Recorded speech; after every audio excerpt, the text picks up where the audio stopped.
Since the 5th game of last season, after you opened 5-0, you're a combined 4-10, allowing more than 30 points a game on average. You've had a lot of games that you lost by large margins. Is it possible that your personnel is just fading? I hope not, Bob. I don't think so. We need some good things to happen, Bob, for us.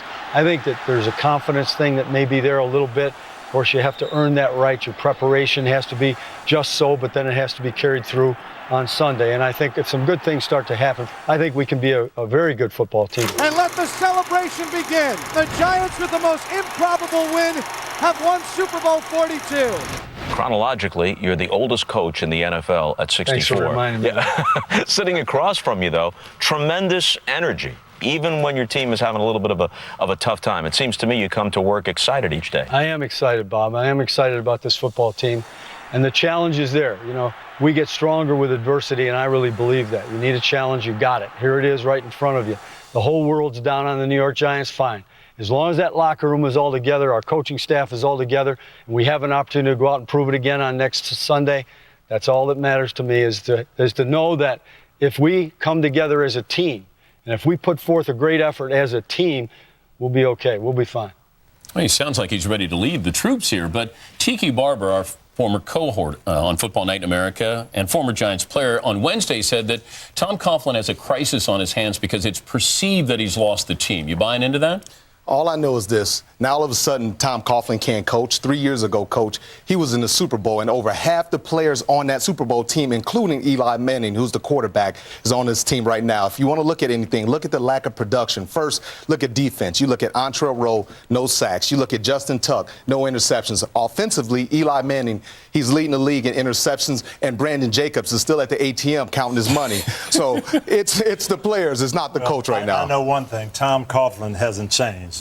He's preaching discipline. He's preaching the same things he always has. Maybe the players aren't listening. I know what Tom Coughlin is all about. We practiced with them when I was in Tampa, and he coached my team. He wanted to discipline our guys, no sunglasses, don't have anybody walk. Your owners can't walk on the field because that's the way he runs his practices. Did you wear sunglasses? I didn't, but I let my staff run them. I was like Antrell Rolle. That's a little too much micromanaging. All right, last highlight to get to, the Redskins at the Eagles and Donovan McNabb's return to Philadelphia. And starting at Horizon. Today's winner is brought to you by Subway. Who you got for me, Tony? My big winner is the Washington Redskins. They looked terrible last week. I think they realized how important this game was to Donovan. They came out with some energy, and their defensive line got after the Eagles' offensive line. So I guess after that visit with the Jets, you didn't realize that LaDainian Tomlinson is a number one legitimate back. He's a number one back. The guy had over 130 yards today, couple touchdowns. I know San Diego's kicking themselves in the butt saying, why did we get rid of this guy? Did you give him a pep talk when you saw LaDainian? I actually did talk to LT, and I said, I'm glad I'm not coaching against you Didn't he do anymore. the same thing with the Yankees and they lost? Oh, yeah, you gave a pep talk to the Yankees. I'm not good at pep talk. To vote for today's winners, you can go to NBCSports.com/Subway, where winners eat. All right, let me, a little role-playing here. You're coaching tonight. How do you stop the Giants? If I'm Lovie Smith and Rod Marinelli, the Bears defensive coordinator, I am loading the box and stopping the run against the Giants. Make sure Brandon Jacobs... Stopping the run? Hey, they haven't run the ball. What are you talking about, stopping the run? The only time the Giants win is when they get running the ball well. So I'm going to put the pressure on. So you think all of a sudden it's going to start tonight? You think they're going to start running the ball? I'm going to make sure it doesn't start. I'm going to load that box up, say don't fall asleep on the run. Let's force Eli Manning to throw and see if we can get after him. Do you think they can run the ball? No, Chicago. But that's how you do it. Let him run it. No wonder you retired. How do you stop the Bears? Jay Cutler, he wants the big play. I'm putting pressure on him. Last week, Green Bay dropped a lot of eight guys. In coverage. You got to pressure Jay Cutler and force him to make quick decisions. And know those defensive backs back there. Hey, there's going to be some balls that come deep. And the last thing I would probably do is not kick to Devin Hester like this guy did in the Super Bowl. You remember that, don't you? I remember it well. All right, who's winning? I'm picking the Bears tonight. You're on the Cutler bandwagon, I'm on finally. The bandwagon. Or the Lovey's. Yeah, Lovey's my buddy. Lovey's your guy. Exactly. Okay, who you got? The Bears. All right, we're ready. Hey, you're from Chicago, right? No question. We're ready. Let's get out to Bob Costas. Bob. Dan, the Bears need a win tonight to stay undefeated and a game up on the Packers. Meanwhile, with everyone bunched in the NFC East, a Giants win ties them with the Eagles and the Skins. All three would be 2-2, with the Cowboys, the division favorites, who had a bye today, at 1-2. The Bears and the Giants are next on Sunday Night Football. Al Michaels and Chris Collinsworth, of course, will have the call. That is after Faith Hill hands off the microphone, and we'll see you at halftime.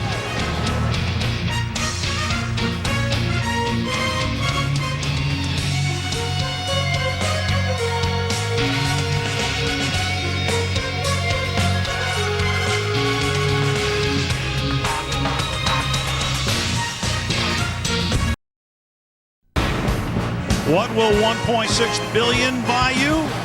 A brand new stadium in East Rutherford, New Jersey. The new Meadowlands Stadium, where tonight Jay Cutler and the Chicago Bears come into town to face Eli Manning and the New York Giants on NBC's Sunday Night Football. Al Michaels along with Chris Collinsworth, Andrea Kramer. Welcome to the Meadowlands. The Giants are off to a stumbling start this season, a record of 1-2 after an opening day win, 2 straight losses with lots of penalties and lots of turnovers. And this is a team that has now lost 10 of its last 14 regular season games. So after tonight, the Giants will feel a lot better about themselves at 2-2, or they'll be 1-3, have dug a big early season hole, still have a lot of questions to answer, and play 3 of their next 4 on the road. On the flip side, the Chicago Bears are one of 2 unbeaten teams, only 2 in the NFL right now, with Pittsburgh losing. It's just Chicago and Kansas City, which had a bye week.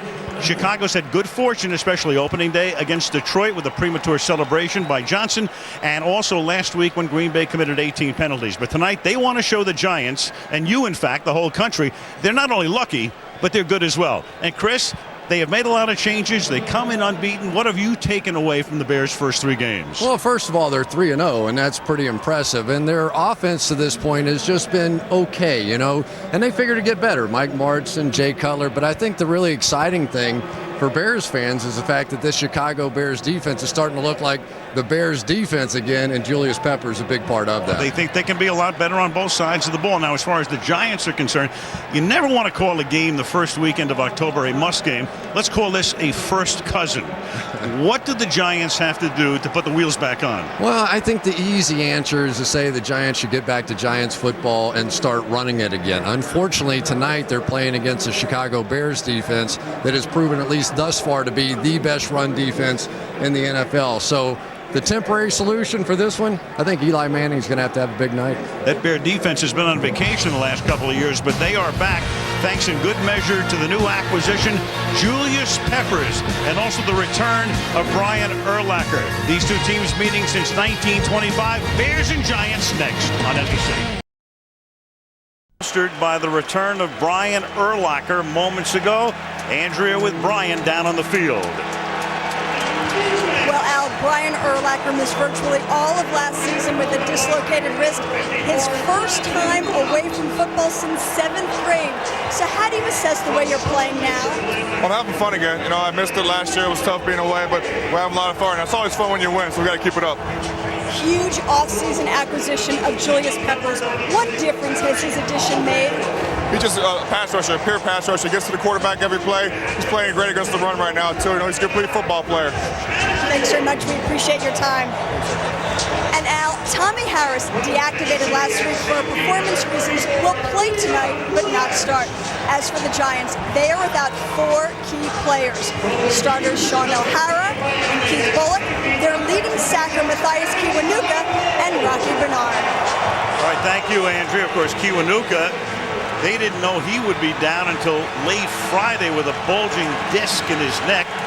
Friday afternoon, Tom Coughlin thought he was still going to be ready to play, and then the results of the MRI came in. Special teams have been a very big problem for the Giants. Among other problems, certainly their return teams, their coverage teams. On the other side of the coin, the Bears have been terrific on special teams. Daniel Manning will run back kicks, and if you saw the game on Monday night, you know that Devin Hester was such a key part of that in returning punts, one for a touchdown and the other to set up a touchdown. So on a cool night, temperature is now 59 degrees on this 3rd night of October. Lawrence Tynes puts it in the air, And we're underway at the Meadowlands at the 15-yard line. This is Manning with a good run back up past the 35, and he steps out of bounds at around the 40-yard line. So good field position for the Chicago Bears as we meet the offense. Jay Cutler, Vanderbilt University. Matt Forte, Tulane University. Brandon Monomaliuna, Arizona. Devin Hester, the U. Johnny Knox, Abilene Christian. Greg Olson, the U. Franco Miel, Tennessee Tech. Roberto Garza, Texas A&M Kingsville. Olin Krutz, Washington. Lance Lewis, L.B. Landry High School. Kevin Schaefer, Tulsa. The ball at the 39-yard line for Jay Cutler with 6 touchdowns and 2 interceptions over the first 3 games. And before he goes to the air, we have a flag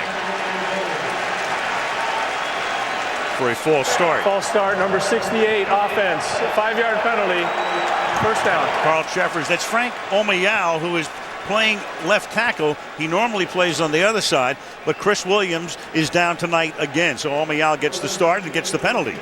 And this offensive line for Lovie Smith has really been shuffled. They struggled early on when Chris Williams went down, but seemed to settle down last week.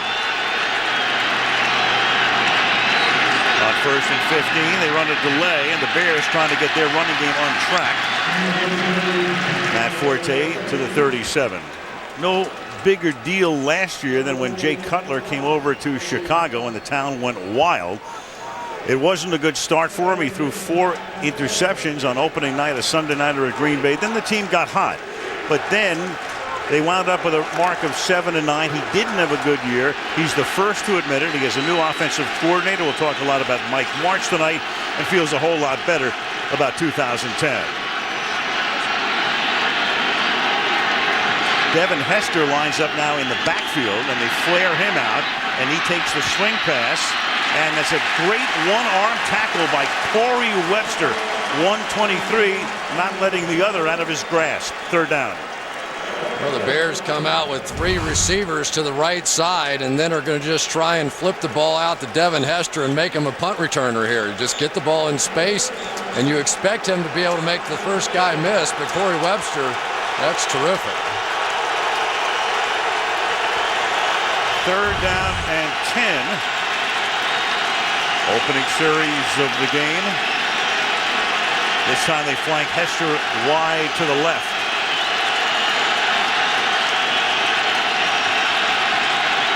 Forte is the back. He stays in to block. Cutler under pressure. And Cutler gets taken down to the 34-yard line by Osi Umenyiora. So the Giants, despite those penalties, despite missing Kiwanuka, a very good defensive first series. And Jason Pierre-Paul on the outside of your screen there is going to get the early pressure working against Kevin Schaefer.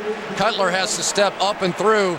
And there's Osi Umenyiora, who has been the leading sacker on this Giants team 5 of the last 6 years. The only time he wasn't was the year he was hurt.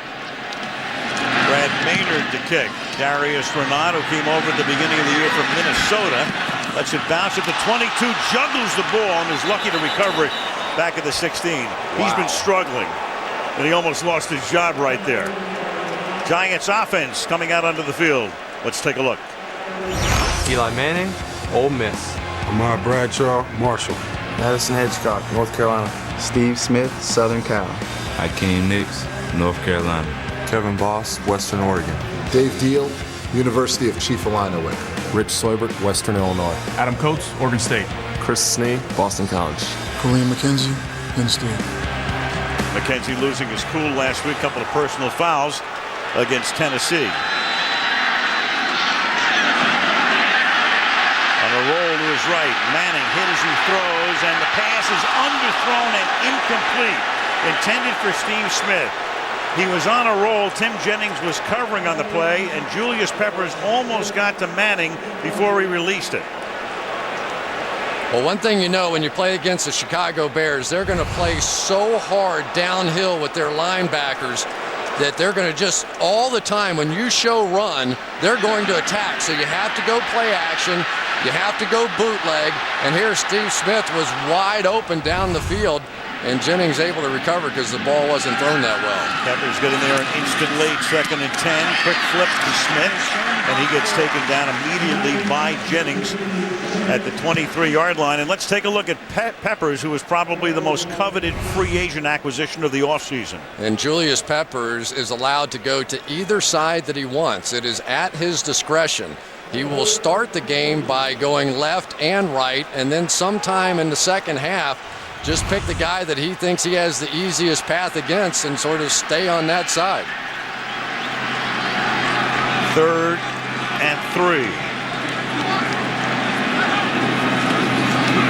And a little toss to Bradshaw, and he moved in behind Boss, who had set up on the right side, making that the strong side, but not enough to pick up the first down. So the Giants come up a yard shy, and they'll punt.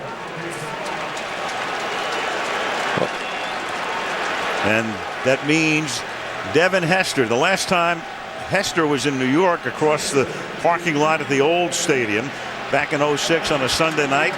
At the end of the half, there was a missed field goal. He took it 8 yards into the end zone and ran it back for a 108-yard touchdown. Matt Dodge, the Giant rookie, drops it. And Dodge, who's had all kinds of trouble, gets it away. Hester's going to let it go. Flags all over the place, and the Giants down it at the 31-yard line. So Dodge, and if anybody had a sleepless night last night, it's the rookie Dodge, who's had 2 really rough games and a decent night in Indianapolis. Here's Jeffers. Ineligible downfield on the kicking team, number 54. That 5-yard penalty will be added to the end of the return. Timeout. And the worst thing was, Al, he could have walked for the first down. He kicked it when he just had to run 5 yards to get the first down. All he was thinking about was getting out of Dodge at that point.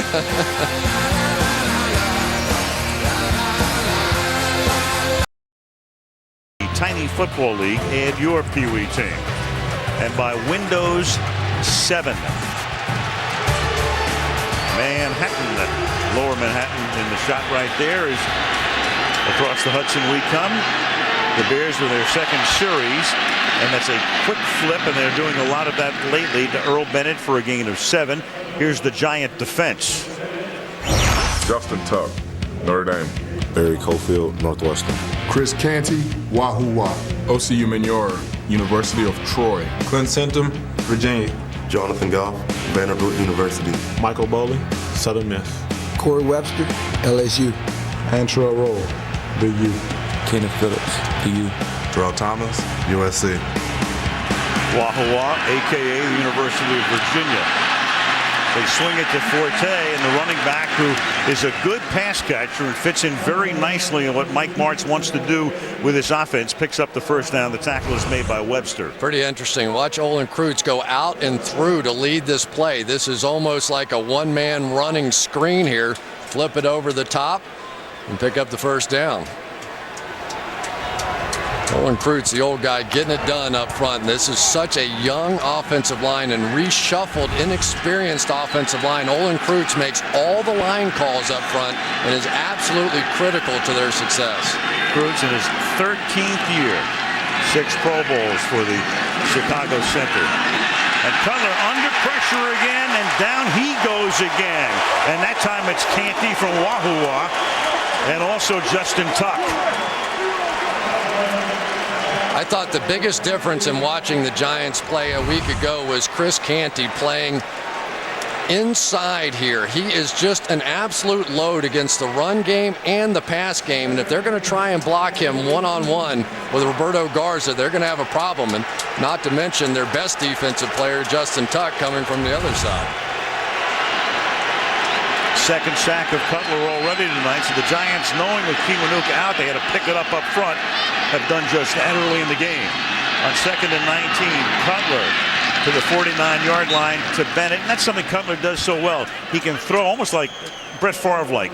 Throw off balance, throw moving backwards, takes the deep drop, rolls a lot, throws from outside the pocket, can do anything. Yeah, and he says Mike Martz has been trying to coach him up, but he said, I've been doing it my whole life, and for some reason I'm almost more comfortable throwing from strange positions. So this sort of strange marriage between Mike Martz and Jay Cutler are probably going to have a few interesting twists along the way.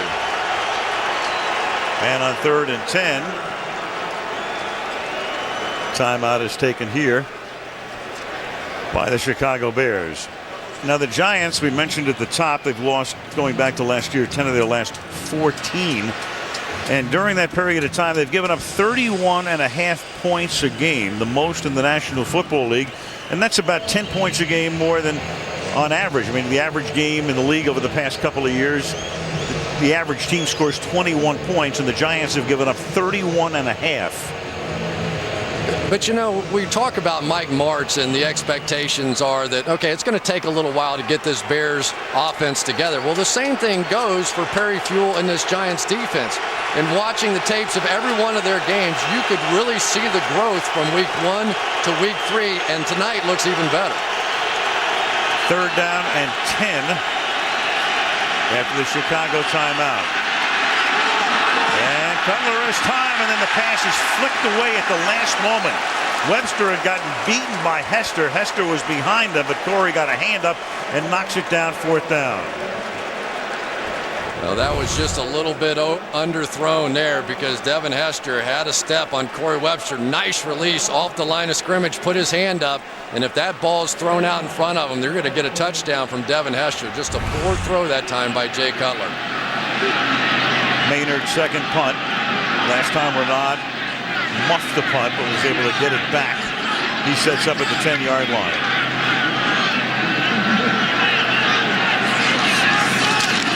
Maynard, a one-time Giant. Good angled kick that bounces inside the 5 but scoots into the end zone for a touchback. Try to get it into the corner, just missed. Giants have it at the 20 when we come back. USA Network and live on NBCSports.com. Set your alarm clock or just stay up all night. DVR is allowed. Yep. Because of the weather, the Ryder Cup extends into tomorrow. From the 20-yard line, the Giants now. Their second possession. Bradshaw cuts it back. And Bradshaw turns what would have been almost no gain into a first down. A gain of 11 off a block by Chris Snee, Tom Coughlin's son-in-law. Well, the new center playing for Sean O'Hara is Adam Coates. You see him right in the middle here, working against Brian Urlacher. You also see Lance Briggs jumping to the outside, which is really what created that cutback opportunity. Good job by Bear Pasco seeing that stun and turning out on Briggs. At the 31-yard line on first down, Bradshaw. And with the Giants, Bradshaw and Jacobs sharing the duty, but Bradshaw is the number 1 guy. Let's see the Bear defense right here. Israel Idonije, Manitoba. Matt Twina, Oregon.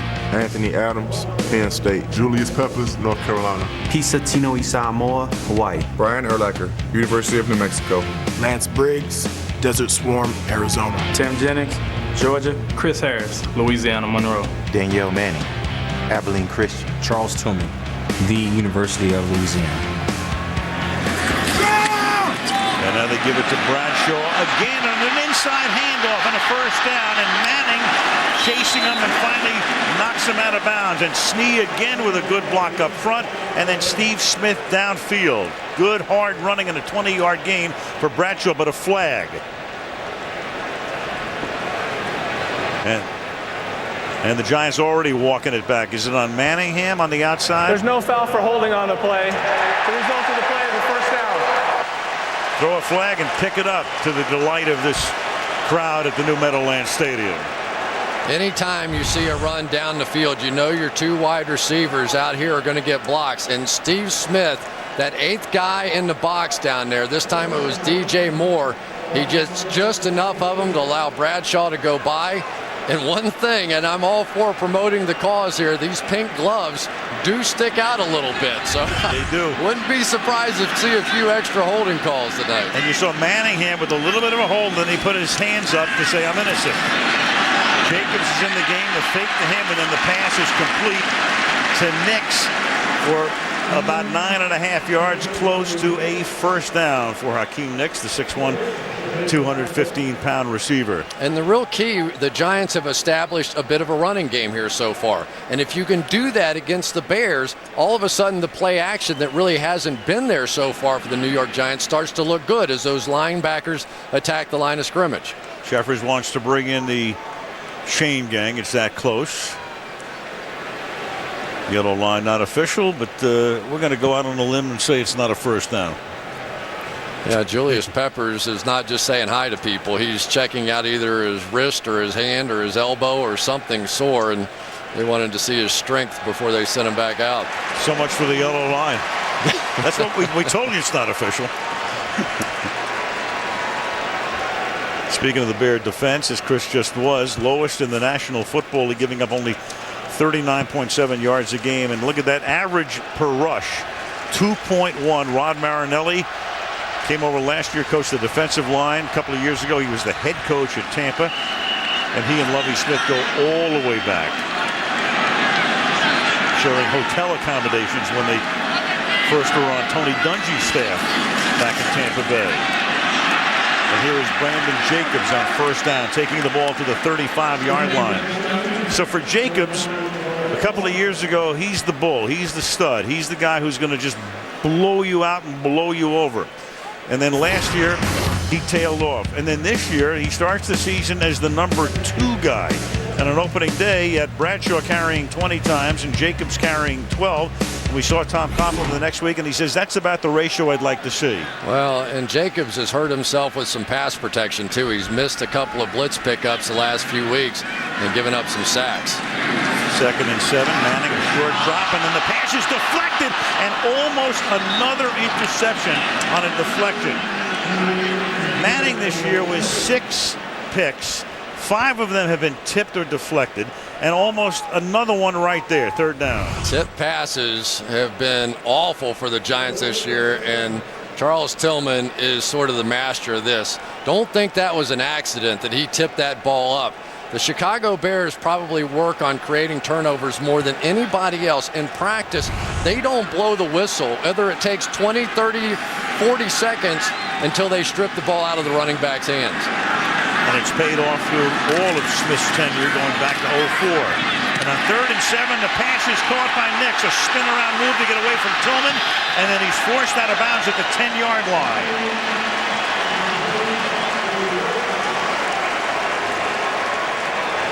I tell you what, this is an awesome route by Akeem Nix. Watch him at the top of this. As he's catching the ball, he's going to make a move. He catches, as it's coming into his hands, he ducks his shoulders to the left. The defensive back reacts that way. He spins back to the outside. That is a savvy move for a young player. Got Tillman completely beautiful. Giants #1 pick in the 09 draft out of North Carolina, 29th overall. First down, they spotted it at 12.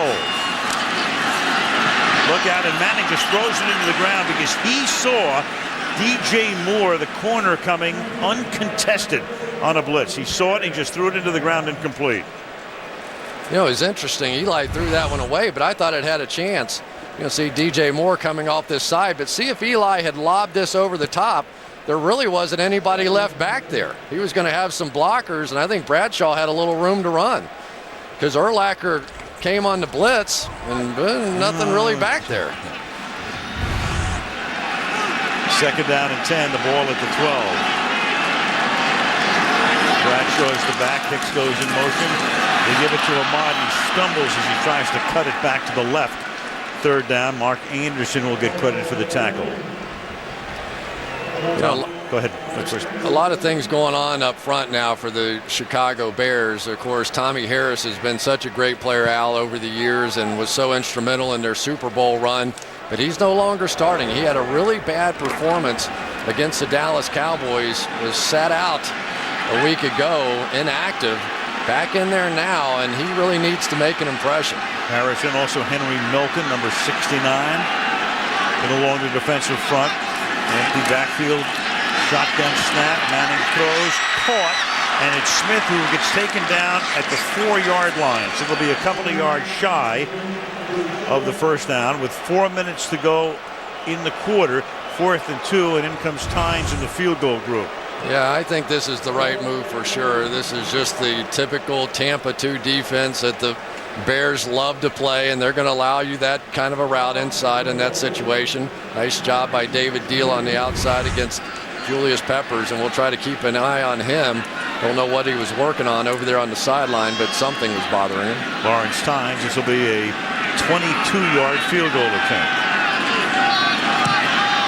And the Giants get on the board on a drive that started at their 20. 3-0 New York with 3.5 to go in the quarter. Kelly, Giants defensive end back in the late 50s and early 60s. Great player, great Giant teams during that era. Part of the new Ring of Honor for the Giants. NFL Hall of Famer in 1971. Kickoff fielded by Johnny Knox at the 9-yard line, and what a tackle! Coming in to just bury him is Jarris Wilkinson. So the Giants, who are not getting stellar play on their special teams, get a big pop right there on Knox.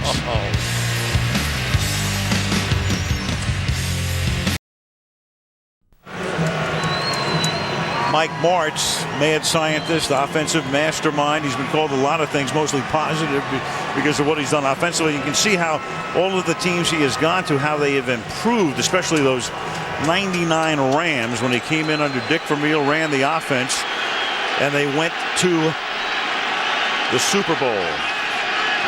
Jamarcus Webb comes in, the rookie out of West Texas A&M, 7th-round draft choice.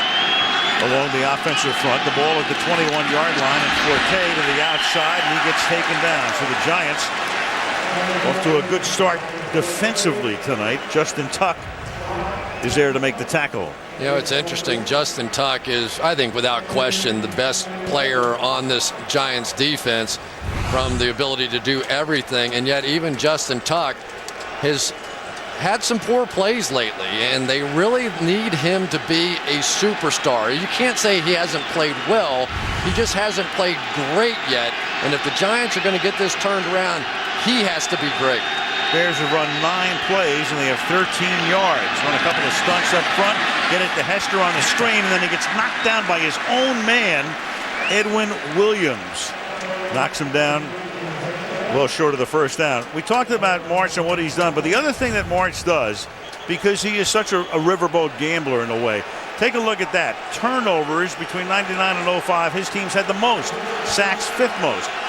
06-07 with the Lions, 2nd most in turnovers, most sacks. And then with the 49ers in 08, most in both categories. So give it and take it. He gambles a lot. He takes a lot of risks. You can say he's reckless. He says, I'm aggressive, not reckless. 3rd and 5.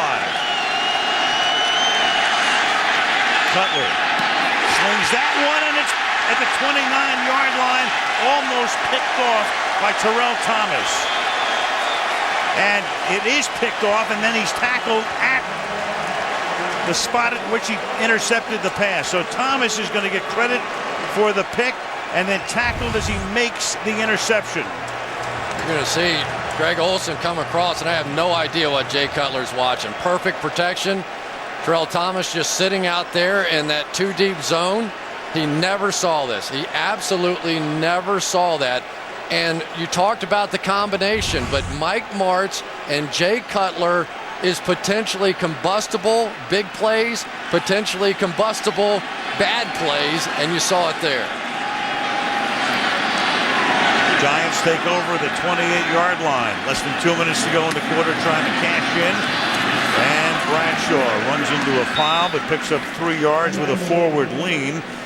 And there is Martz and Cutler, and the Bears right now with a total of 11 plays for 19 yards thus far in the first quarter. And I have no idea what it is with Jay Cutler, but he doesn't have a great record playing at night. And I don't think he's won a game in prime time yet on the road. So this is a tough combination. And those early sacks, they're like sort of body blows to a boxer. They add up. They get inside your mind a little bit, and you start watching that rush instead of looking down the field. We should have seen that one. That's a really bad mistake. On 2nd and 7, that pass into traffic, he tried to thread it to Boss. Urlacher covering on the play, and it will be 3rd and 7 for the Giants. One of the things the Bears love to do is to pressure inside and make you think that Brian Urlacher is going to blitz. But more often than not, he shows that and then backs out of it. But he has been so athletic this year. I think you almost have to go back to 2005 when he was the Defensive Player of the Year to find the same level that he's been running around and making plays so far this year. Really excited to be back in there. 3rd down and 7. And that's how Peppers comes across the line, and the play is whistled dead. Neutral zone infraction, number 90 of the defense. His action into the neutral zone caused a reaction by the offensive player. 5-yard penalty, 3rd down. And that makes it 3rd down and 2 at the 23. Yeah, and if I were Tom Coughlin, I'd be upset that I didn't get my free play there. Yes, I'm just thinking the same thing. You know, because Peppers stopped on the outside, plus they had Ahmad Bradshaw over to that side. And so they would have had this picked up. He's going backwards, but I guess once McKenzie jumped, it forced him to blow the whistle at that point. And they look for unabated to the quarterback. And when it's number 90, you're always thinking about unabated. It always is. 3rd and 2. And that pass is too high and through the hands of Boss. The Giants get the interception and then can't get a 1st down and will have to settle for a field goal attempt of about 38 yards. One of the things the Giants are going to do is move Kevin Boss to get him to Julius Peppers' side. That time they faked the block on Peppers and send him out in the flat. And for professional receivers and quarterbacks, you've got to be able to make that connection. Matt Dodge will hold it. Lawrence Tynes will try to make it 6-0 from 38 yards. And that kick is no good. Bending to the left. 58 ticks left. The Bears get away with one. 3-0 Giants. Of those years in 4 10-year increments. Let's go back to the kick. The hold by Matt Dodge was anything but perfect. It might have had a little something to do with the fact that the kick went wide left. Here it is. And don't forget, Matt Dodge has already fumbled a punt, and that was pretty unsteady. You want to get that thing down and turn the laces. He did neither. From the 28-yard line now on 1st down, they give the ball to Chester Taylor. So Forte comes out. Taylor was picked up from Minnesota. Did a great job, especially in 3rd down situations, coming in for Adrian Peterson.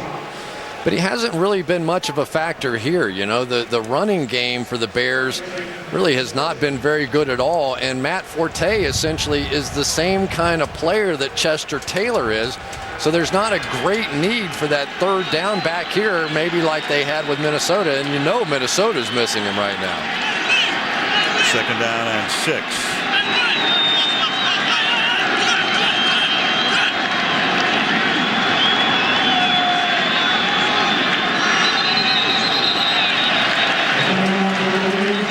Clock running down, and as it does, you got a false start here. False start, number 68. Offense, 5-yard penalty, 2nd down. Franco Mayel moving over to that left tackle spot. 2nd call on him tonight. Well, a lot of the movement up front on this offensive line has started when Chris Williams got hurt. He was supposed to be the left tackle, so they had to take Franco Miel from right tackle to left tackle. Roberto Garza moved from right guard to left guard. Kevin Schaefer goes in. They like this Jamarcus Webb. A lot of moving parts up front, and at least so far it's showing up. End of the quarter, the score 3-0 Giants, and Sunday Night Football from the Meadowlands resumes after these messages.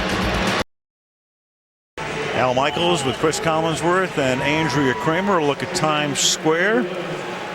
About 8 air miles away. Beautiful shot of the new Meadowlands Stadium in East Rutherford, New Jersey, across from the parking lot from where the old stadium stood.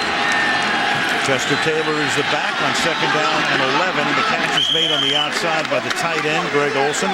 Like to split him quite a bit. Terrell Thomas making the tackle. It'll be 3rd down and 7. It's kind of interesting that when the Bears start having protection problems, Mike Martz, instead of bringing people in to block, spreads them out. He wants Cutler to be able to see what's happening, and just like in the Dallas game, when Cutler was a little unsettled, he went back to the spread sort of a look and let him make some quick throws to get his vision back where it should be. Now he has protection in the form of Olsen and Manu Maliuna. And Cutler will roll out and he'll throw and get hit, and Kreutz comes up with it because Osi Umenyiora almost forced an interception or a turnover, and the Bears are lucky that Kreutz was right there. And Cutler is still down on one knee. Boy, did he take a shot. And here's why you spread it out. You bring Greg Olsen in, who's much more of a receiving tight end than a blocking tight end. No way in the world he's going to be able to bring down Osi Umenyiora. And Osi got there big time. The Bears have been extremely lucky that this game isn't close to over at this point with the kind of mistakes they've been making up front blocking. Goes into the books as a sack. 3 of them for that Giant D tonight. Maynard's high kick fielded at the 26-yard line by Renaud. He gets bottled up at the 30-yard line. Eli Manning coming in and taking over for Kurt Warner back in 04, and he had Burris, of course. He had Toomer and Shockey as his main 3, that first generation of receivers, and now he's got Steve Smith, Boss the tight end, Manningham, and Hakeem Nicks. And of course, the numbers are better with these new receivers, and a lot of it has to do with Eli's maturity as well. No question, but I do think that leadership starts to kick in a little bit as well. When you have a young quarterback and veteran receivers, believe me, they're not listening to him. They're asking him to listen. From the 30-yard line, and Manning goes down, and that is Israel Adonijah getting Chicago's first sack of the night. Well, Chris, who would have thought, as they work on Cutler on the sideline, here we are on the 3rd of October. If the Giants win tonight, there will be one undefeated team of the 32 in the National Football League, the Kansas City Chiefs. Parity reigns supreme in the NFL, but this is, you know, it's what we have. But you still have to think that the Pittsburgh Steelers, with what they've shown so far without Ben Roethlisberger, now they get him back. If you're looking for a team, in my mind, that sort of sticks out a little bit early on, that would be the team. They almost ran the table without Ben, but lost in the last minute today to Baltimore. Screen set up. Bradshaw gets taken down after a gain of just a couple. It'll be 3rd and 18. Anthony Adams making the tackle. And Anthony Adams, a guy that Brian Urlacher just loves. He says that, you know, we've got a lot of good young players up there, and I don't want to say anything bad about anybody, but I know what Anthony Adams is going to do on every play. If there's a big play, a big moment in the ball game, I want him in there. I trust him that much. I know what he's going to give me. 3rd and 18. Harris is in for Chicago. Fake inside handoff, and this is Boss. And Boss brings it out to the 34-yard line, 6 yards short of the first down, and they'll punt. It's kind of interesting watching Tommy Harris work up front. I've never seen a lack of effort in any of the things that he's done so far. But so many times when I've been watching on tape, somehow or another he ends up on the ground. There's Seibert just kind of throws him down and moves on down the field. But Tommy Harris, for this defense to be really good, he has to be really good. And Dodge, the rookie from East Carolina, and that's a line drive, one hopper to Hester. And Hester will try to turn the corner, and the Giants were able to force him out of bounds. And you could hear the crowd holding its collective breath as Dodge sends a one-hop line drive to Hester. Normally lethal, not there. Special teams, because you take a look at the problems the Giants have had, and you had this juggle by Renaud. He got away with that. You had Dodge, their 7th-round draft choice, and he was able to get away with that. And then Tynes hooking one. And the Giants, their coverage hasn't been good. Their return game is not good. It's made a big difference. Matt Dodge may not survive the night. I'm telling you, he may get cut at halftime the way he's going. From the 35-yard line on first down. Cutler, and he's going to go down again, and the ball is loose. Tuck got him, and this is Forte who's able to cover it up. So again, they get the Cutler. The Giants putting enormous pressure on up front, and that's the 4th sack of Cutler in the first 19 minutes of the game. Well, once again, trying to block a defensive end with a tight end, and Justin Tuck makes Brandon Manu Maliuna look bad. Jay Cutler's got to figure this out. The Bears and Mike Martz love holding the ball and letting their guys work down the field. But it's obvious at this point that will not work. You cannot hold that ball in that 7-step drop against this pass rush of the Giants. And the forecast call for the possibility of rain, and we have some sprinkles right now. 2nd and 22. And Forte will get bottled up. No room at all. In the middle, it's Chris Canty having a good first half. It'll be 3rd down and 19. In the drizzle. There it is. Well, maybe that's what Bears and Giants are supposed to do. It rains and a little cold, and bring out some great veteran football players and put them in the Ring of Fame and get out your ponchos and all that stuff. Somehow we went from summer right to winter. We passed fall. Chilly tonight. Welcome to the Meadowlands. 3rd and 19.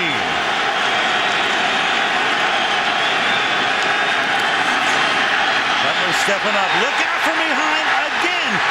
It's the sack fumble, and the Giants have it at 29, and that's Osi Umenyiora. 3 sacks for him, 5 in the game. Deion Grant with the recovery. It's not Frank Omiel's fault. This is good protection over here. He's going to force Umenyiora to run all the way by. Jay Cutler's got to get rid of the ball. I mean, that had to be close to 5-6 seconds that he was trying to hold that ball. Now, I could see it if he hadn't been hit yet, but he's been hit on almost every play. I can't explain it. Cannot explain it. Umenyiora has been waiting all day for Sunday night because we had him in a Sunday night game against Philadelphia in 07. Wow. And he had 6 sacks that night. He has 3 tonight. 5 already for the Giants. Another turnover.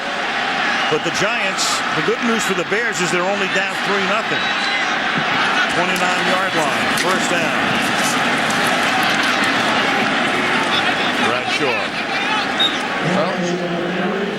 Osi Umenyiora, he's in a good mood, and Jay Cutler, and he's not.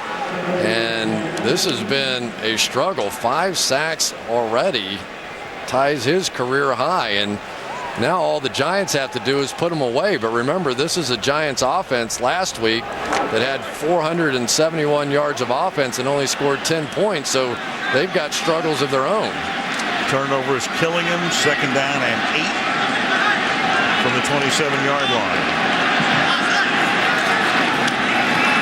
Bradshaw, good tackle coming up from the secondary is DJ Moore. Another nice play by the backup corner, filling the gap, knocking him down. And you know, Chris, coming into the game, speaking of the Bears defense and getting up slowly here as boss, what were they going to do without Matthias Kiwanuka? Well, they've done pretty well without him. Back to the offense. They've done all right. Here's DJ Moore out here. And when Steve Smith couldn't get that 8th guy down, more and more in the league, one of the things that I really see is those wide receivers. Everybody talks about the 8th man in the box, all that kind of stuff. You better be able to get that guy if you want to run it. Injury timeout for Boss.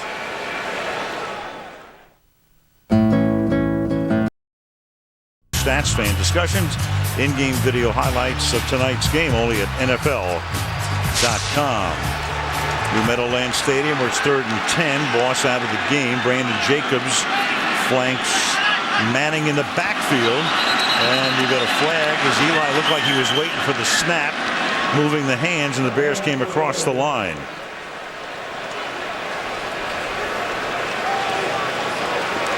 False start, number 76, offense, 5-yard penalty, 3rd down. Chris Snee reminds me, we were talking to Rich Seibert the other day, who the other guard. So he calls himself Seibert when he introduces himself. So I said to him, what are you? Are you Seibert or Seibert? He said, well, it goes back and forth in our family. I said, I'll tell you what we'll do. You make a good play, and you'll be Seibert. You get a penalty, you'll be Seibert. He says, if I get a penalty, call me Chris Snee. That penalty was on the real Chris Snee. 3rd and 15. Kevin Boss is back in the game.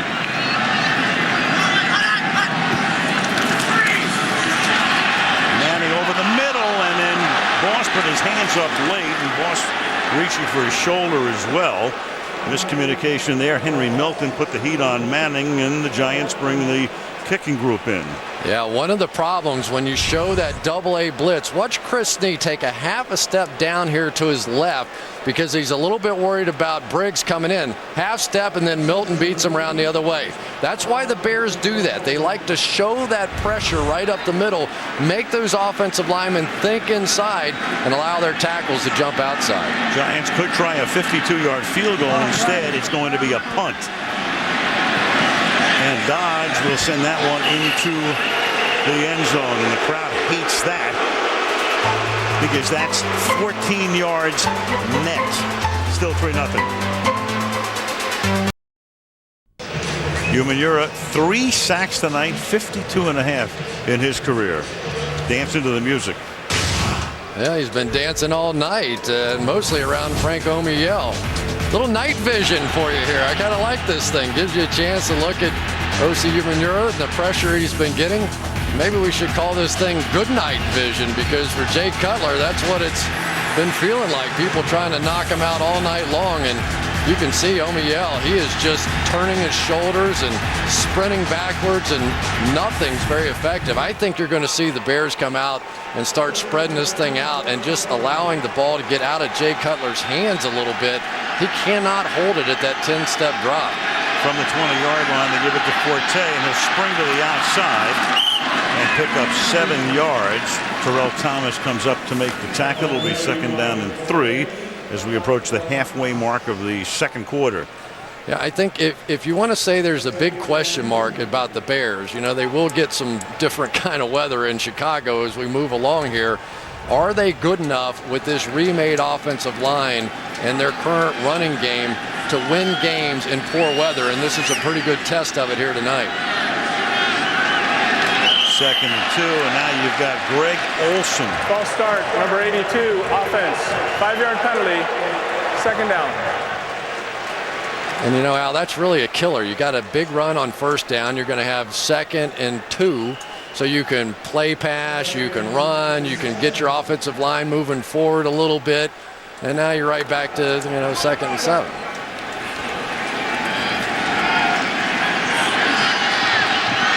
From the 23-yard line.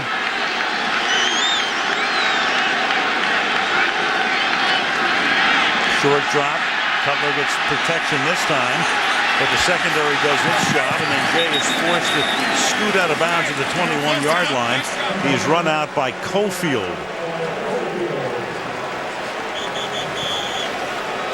I tell you, Corey Webster's been doing a nice job so far. Jay Cutler was trying to get a quick one into Johnny Knox, but once again, an Antrell Roll ran underneath that one.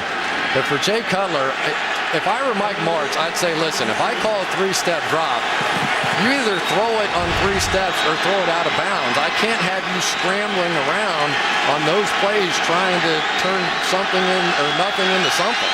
Officially, that goes down as a sack because he was chased out of bounds. So that is the 6th sack of Cutler. 3rd down and 9. Jay, and you can see him starting to lose his footing on what's becoming slick turf, and that is Tuck there. And the Giants have now put him down 7 times.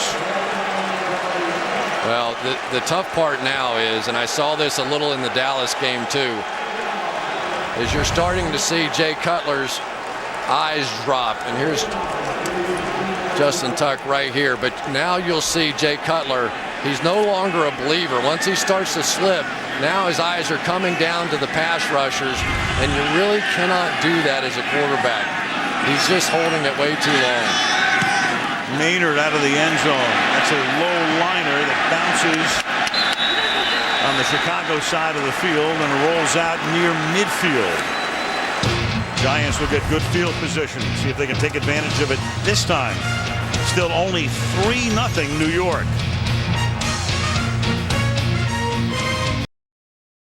Now with the ball at the 47-yard line on 1st down, and Manning will go to the air, has protection, has to swing it to the outside, and Madison Hedgecock will get taken down out of bounds by Jennings after a very short gain, and Pisatino Samoa 2nd down.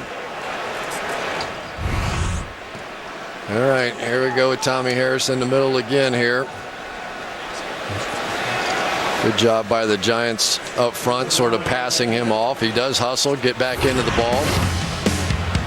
And And for Tommy Harris, it's been a bit of an embarrassing time. It's his buddy Lance Briggs said that he has been humbled by the fact that he was sent to the bench and expected a fiery performance. And look out from behind, and here comes Peppers, and he gets the ball loose, and he creates the sack fumble, and the Bears get the turnover.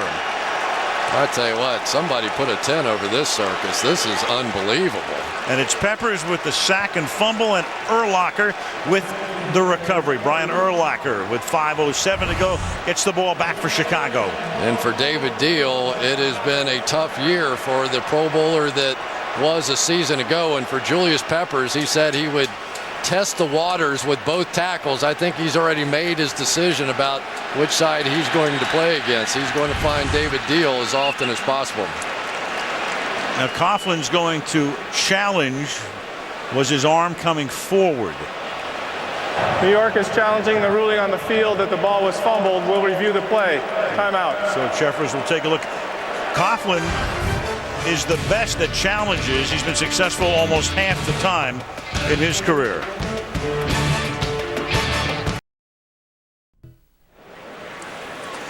We're back, and this call figures to stand because as we look at it, Carl Jeffers making the call. After review, the ruling on the field is confirmed. The ball was knocked loose prior to any forward motion by the arm.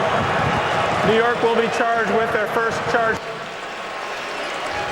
Well, remember, if you're coming forward with it with the empty hand, and in this particular case, here's Peppers. He gets to the ball even before Eli starts to move the arm forward and dislodges the ball at the apex right there. And so it's pretty clear that it was going to be a sack fumble and a recovery by Urlacher, and it's Chicago's ball at the 48-yard line.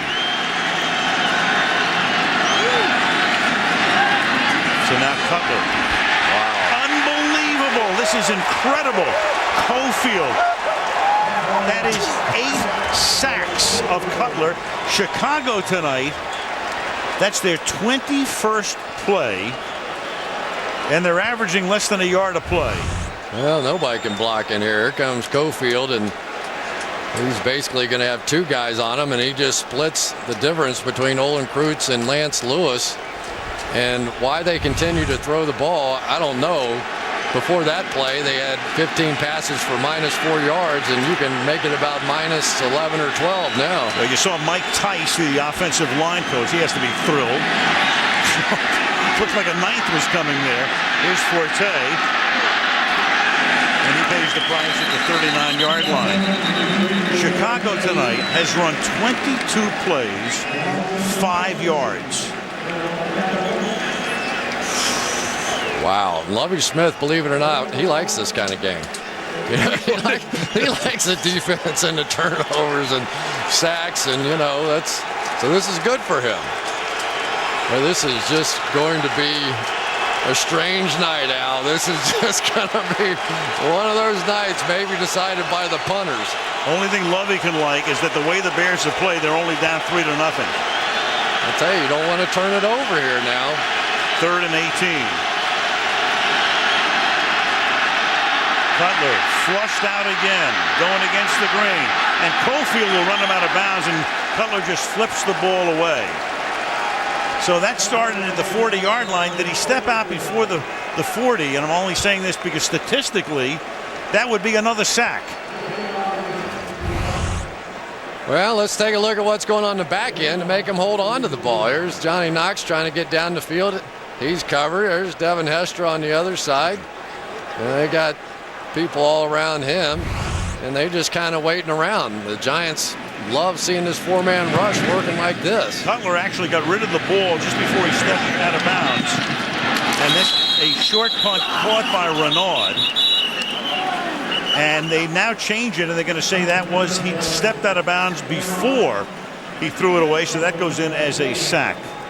Meanwhile, Sunday Night Football being brought to you by the new Coors Light Silver Bullet aluminum pint. By Nissan, inviting you to shift the way you move. By AT&T, rethink possible. And by Subway restaurants, try the newest $5 foot-long Sunrise Subway Melt. A lot of pink in the house. Great cause, breast cancer awareness, and course, this whole month of October, Breast Cancer Awareness Month, the NFL does great stuff with that. That's something you and I know Holly Collinsworth very involved in. To the outside goes Ahmad Bradshaw. And again, an ode to Breast Cancer Awareness. Yeah, I want to see as many people get screened as possible, and the NFL not just lip service to this cause, contributing their money and selling shirts and doing a lot of good stuff. A lot of ladies watching the NFL these days, and we certainly appreciate that and paying tribute to them. Absolutely. 2nd down and 8. The ball is at the 29. Bradshaw. It's going to make it about 3rd and 4 with 2.5. And just to go back to Cutler again, that when you step out of bounds and you're behind the line of scrimmage and you're flushed out, it's a sack. So officially in this half, 9 sacks for the Giants. You know, and kind of out of nowhere. You know, you would have thought with Mathias Kiwanuka, their top sacker, coming in, being injured and not here. Osi Umenyiora didn't even practice much this week because he had a bad knee. Some question whether he was going to play, and of course they had 9 sacks. Rocky Bernard down as well with an injury. 3rd down and 3. And Manning throws, and then Smith bobbles it. Incomplete. And that takes us to the 2-minute warning, coming officially at the 1:57 mark. Giants 3, Bears nothing in a weird one at the Meadowlands. Bulls went out to knock Pittsburgh from the ranks of the unbeaten. Dan Patrick updating the Michael Vick injuries. He came out. Cobb finished the game. And Bob Costas takes a look at LaDainian Tomlinson's big day for the Jets in Buffalo. And here's the reason they drafted Dodge. As he gets that one down to the 10, there are flags down. And Hester is going to skirt the sideline and stay in bounds. And then Dodge is going to knock him down at the 45-yard line. But a flag is all the way back early in the play at the Giant 41 after a 56-yard boot.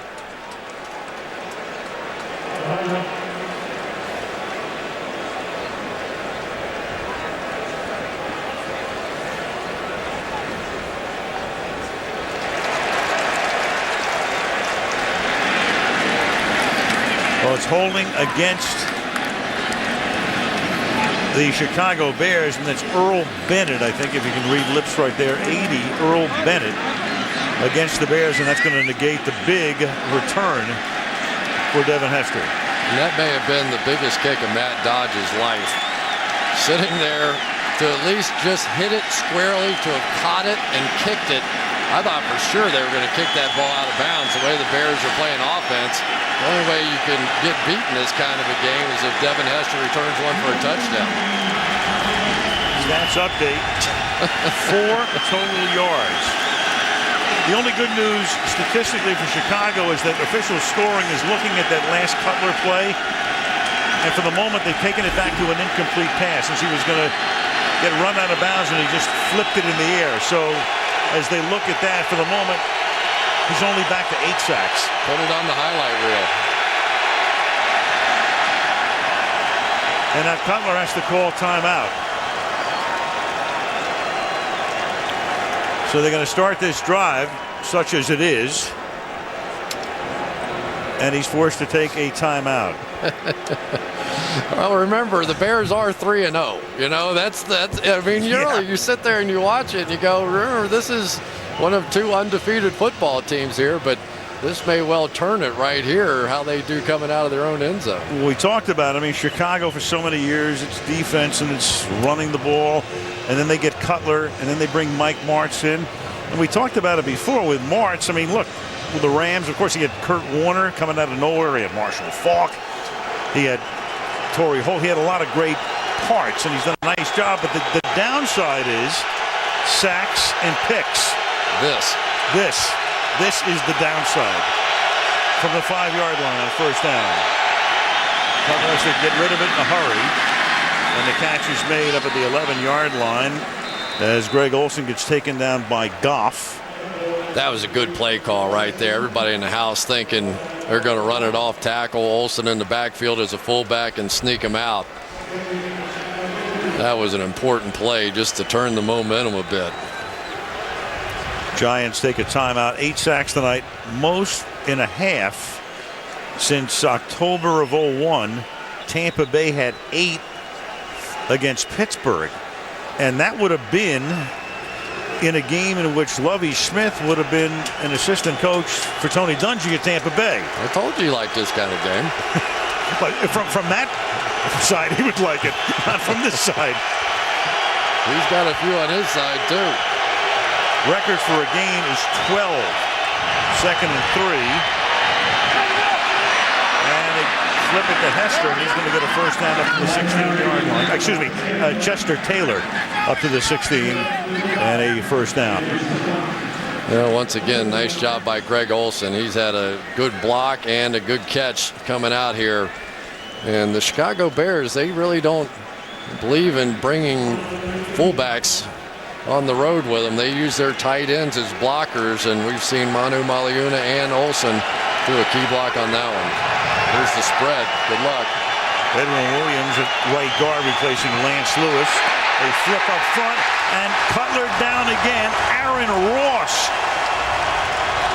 becomes part of a new sack exchange, and that sets a record for most sacks in a half. That's 9 officially. Well, you look like you're going to get out of the half, and then here you go. But again, count. When you are going 5-man protection now, you've got to throw it. Even if you throw that ball out of bounds, when you hit that back foot, think of Kurt Warner. Think of the way he ran this team. You never saw Kurt Warner trying to pull it down and make a play. Here's the routes. Everybody out right there. You take Bennett. Right there. You've got to be able to see that. If they're blitzing, somebody is open. You got to hit that back foot and throw it. Even if you throw it in the dirt or in the 15th row, you got to throw it. And when Jay Cutler is holding that ball, they're going to continue to blitz. Bears making a big deal of hiring Mike Tice, the former Minnesota head coach, as their offensive line coach. What's he thinking right now? They should have hired Mike Tyson. Golly. I mean, you know, okay, but that's not protection. You know, that's really not. That's a corner blitz. That's a slot blitz. That is not on the line. That is totally 1,000% on the quarterback to read it, see it, and get it out. That's why you go spread. So it's 2nd and 17. The Giants just took a timeout there last.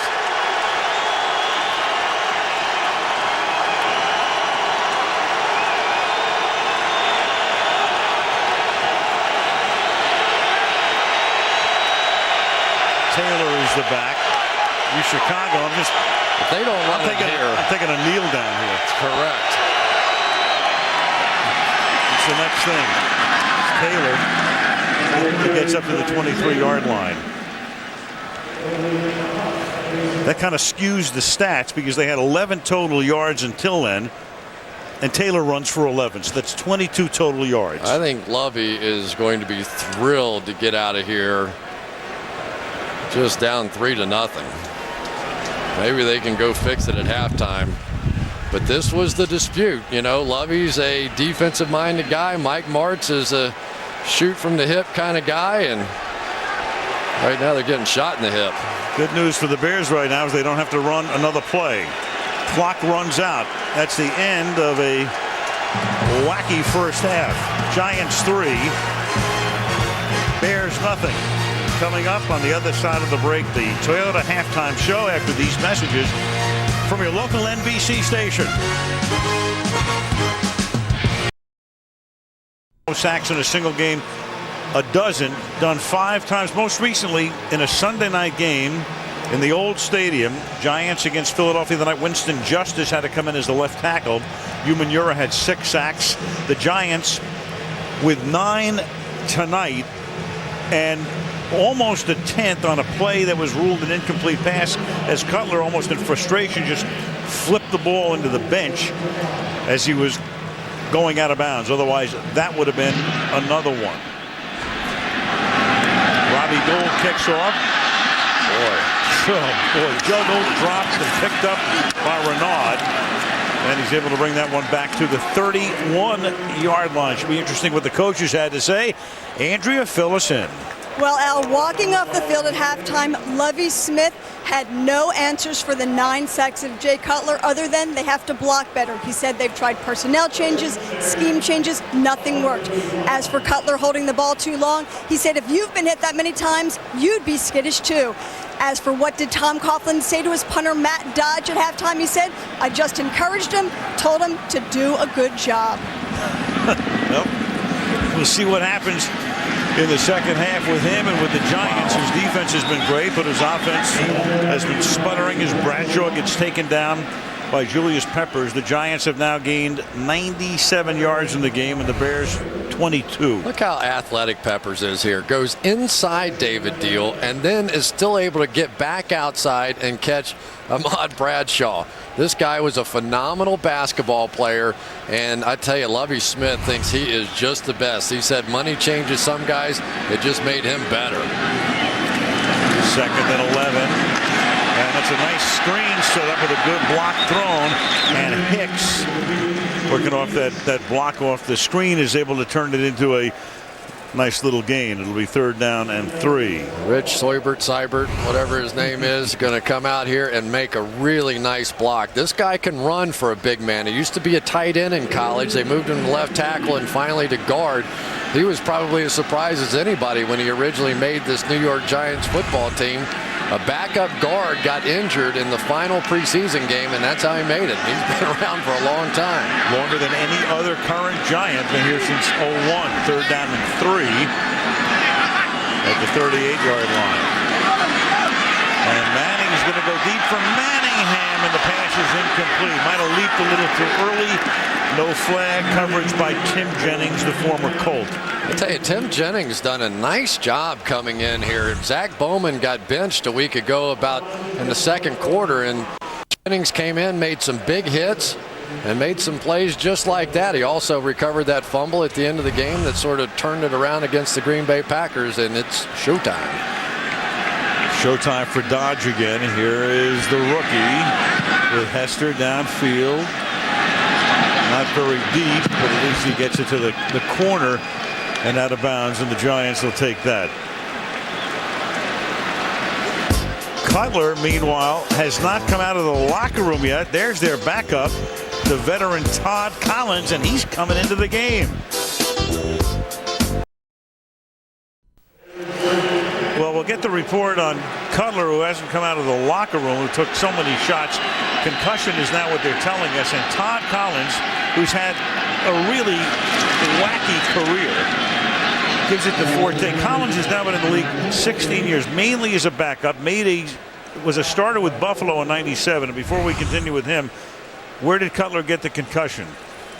Well, second to last play of the half. Aaron Ross right there. got him, and you could see his helmet just slammed to the ground at the end of that sack. Watch this. A little whip right down to the ground. And that was it. 2nd and 7. The ball is at the 33, and Collins is going to give it to Forte. So Collins comes into the league. He's a backup in Buffalo. In 1997, a million years ago, he's the starting quarterback in Buffalo. Then he goes back to the bench. Then he doesn't take snaps for a couple of seasons. Then he had a moment in the sun at the end of the '07 season with Washington, with the Redskins. He comes in, he leads them to 4 wins. He leads them into the playoffs for Joe Gibbs against Seattle. And one of those big wins was in New York.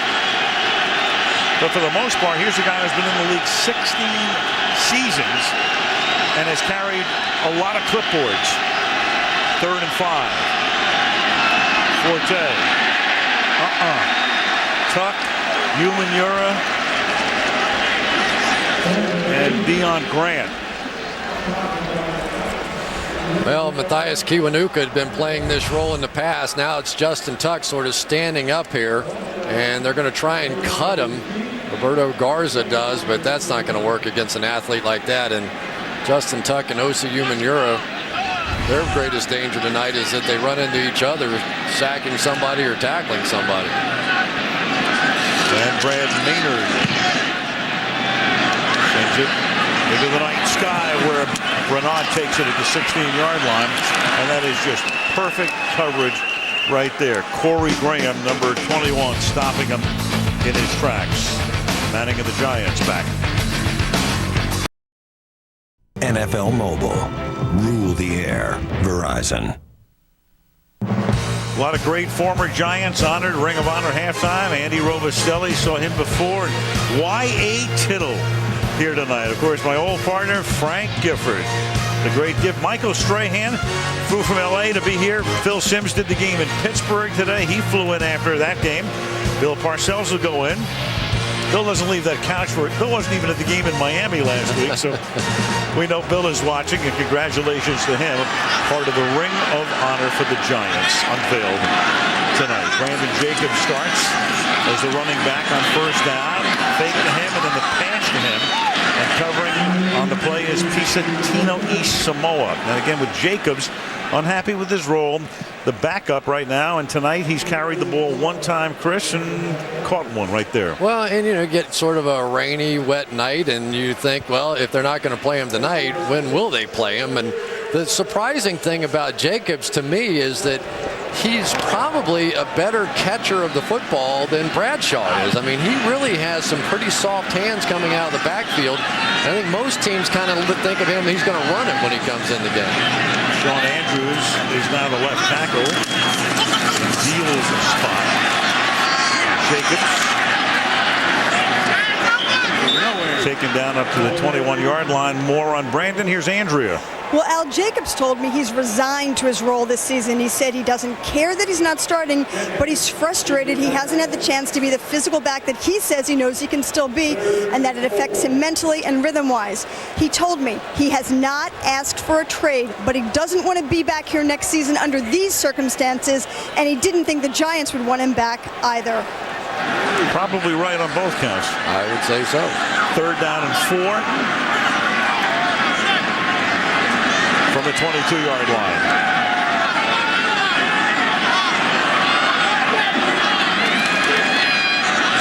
And Manning protected well, but then the pass is knocked down, and who else? Julius Peppers at 6'7", going up in the air, bats down passes. Of course, tremendous prowess at blocking field goal and extra point attempts, and gets up in the air to bat it down. Yeah, Pepper's going to come up, go back, then come back up and jump up. Just doesn't matter what he does. It doesn't matter what either one of these offenses do at this point. But I will say that sooner or later you keep kicking it to that guy. First pass that Manning has had deflected at the line of scrimmages here, and again another short little punt out of bounds at the 42-yard line. 36-yard boot. Crowd should be happy. They shouldn't be booing. Is at NFL.com/auction. Proceeds benefit the American Cancer Society. Sue Olson, mother of the Bears tight end Greg Olson, a breast cancer survivor. And the Olson's from New Jersey, so Greg playing at home tonight, and his offense trying to get something going. And that's Forte, and Forte now has carried the ball 8 times for 20 yards. So that's 2.5 yards a carry. And coming into the game, that's about it. Yeah, that's about what they're averaging. Yeah, it really has been. And because of all the movement on the offensive line, there really is no coordination. And talking to Matt Forte this week, he said, you know, I understand that our running game now is more geared towards my catching little passes in open space and out of the backfield than it is getting handoffs. Second down and 9. Collins throws over the middle. Hester, and Hester is able to get away from Boley and come close to picking up a first down, forced out by Kenny Phillips. Let's go back and look at Cutler's first half. Yeah, and Todd Collins, nice job getting it out of his hands. But this is what was happening to Jay Cutler. He's looking left. He sees the blitz. He had to see Aaron Ross. There are 3 defensive backs, 3 wide receivers, which means if one blitzes, one's open. Earl Bennett was wide open, and I have no idea why Jay Cutler pulled it down, and he got a concussion out of it. You throw into the blitz. If you see a blitz left, you throw it that way because somebody is going to be open quick.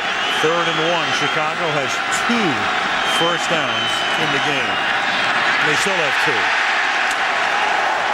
Jonathan Goff made sure he didn't get out of the backfield. 4th down. Well, you just could have never imagined that Jonathan Goff would be a factor like this in the game. You thought that, okay, the Bears were going to come out and throw it all over the place. Their plan was they were going to pick on Jonathan Goff in pass coverage, and instead it's turned into 1-2-3 punt, 1-2-3 punt. I think 1 third down conversion so far in the game. A total, the two teams have 6 first downs tonight. 2 for the Bears, 4 for the Giants. Here's a flag as Maynard's kick goes out of bounds at around the 17, 18-yard line. Referee Carl Chuffers will go into conference.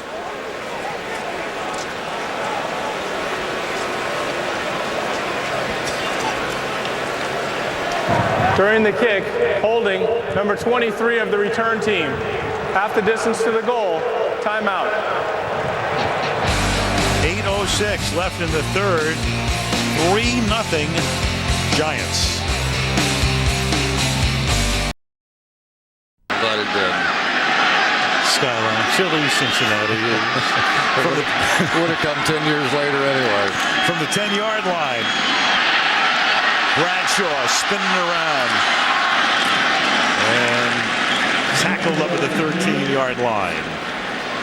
Well, I tell you, you've watched these Chicago Bears attack the backfield. They have more tackles for losses on running plays than any team in the league. And the way they do it is they really try to set hard edges on the outside. And then they just fly those 2 inside linebackers through there. And, of course, Brian Urlacher, a former safety, and Lance Briggs, a guy, and piece of Tino Isamoa, they just shoot straight ahead, so it's tough to run against. 2nd and 6. And that's caught by Smith, and he can't spin away from Bowman. Zach Bowman making sure he doesn't pick up the first down, and that'll make it a 3rd and short.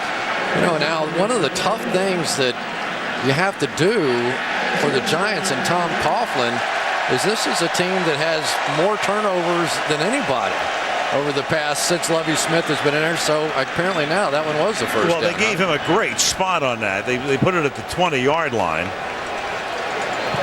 Looked like he was tackled a yard shy of the first down, and that's why the crowd let out that mock cheer as the Giants get their 5th first down.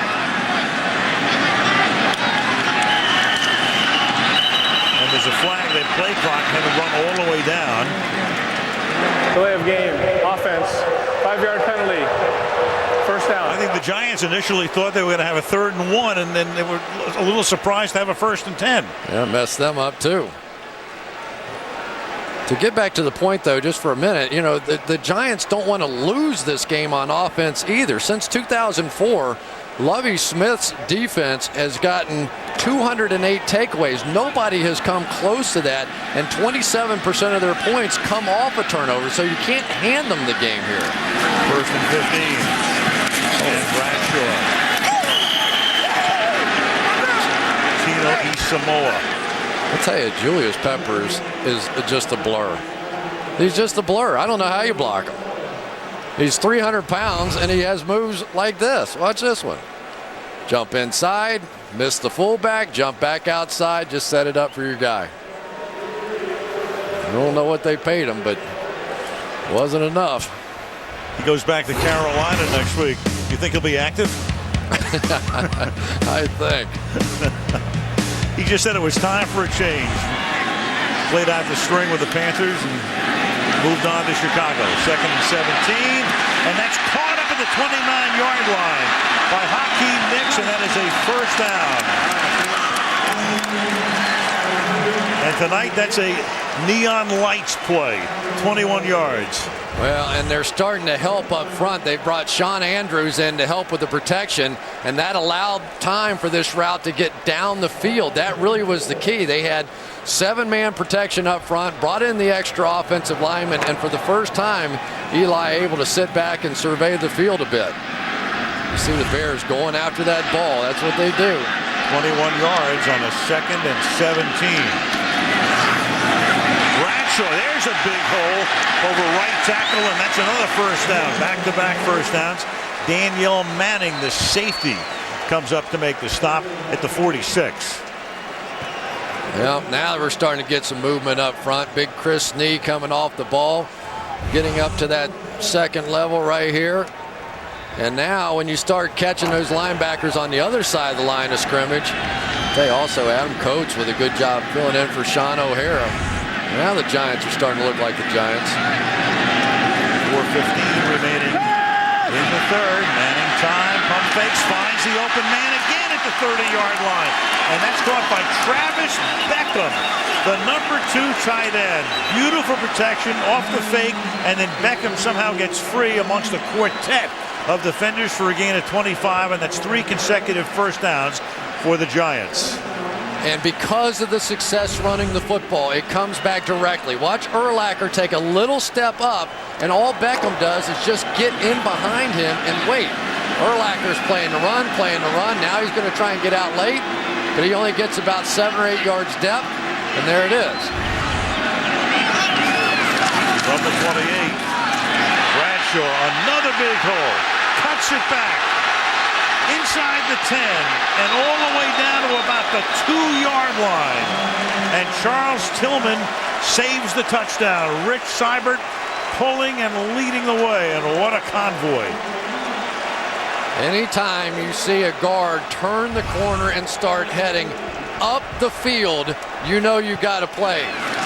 Seibert's going to turn up the field, knock out Lance Briggs, and it was on.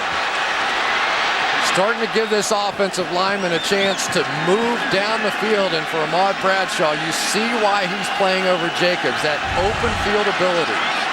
That's a 25-yard gain. This drive started back at the 10, down the field rapidly, first and goal, Bradshaw. He gets stood up and then powers his way into the end zone for a touchdown.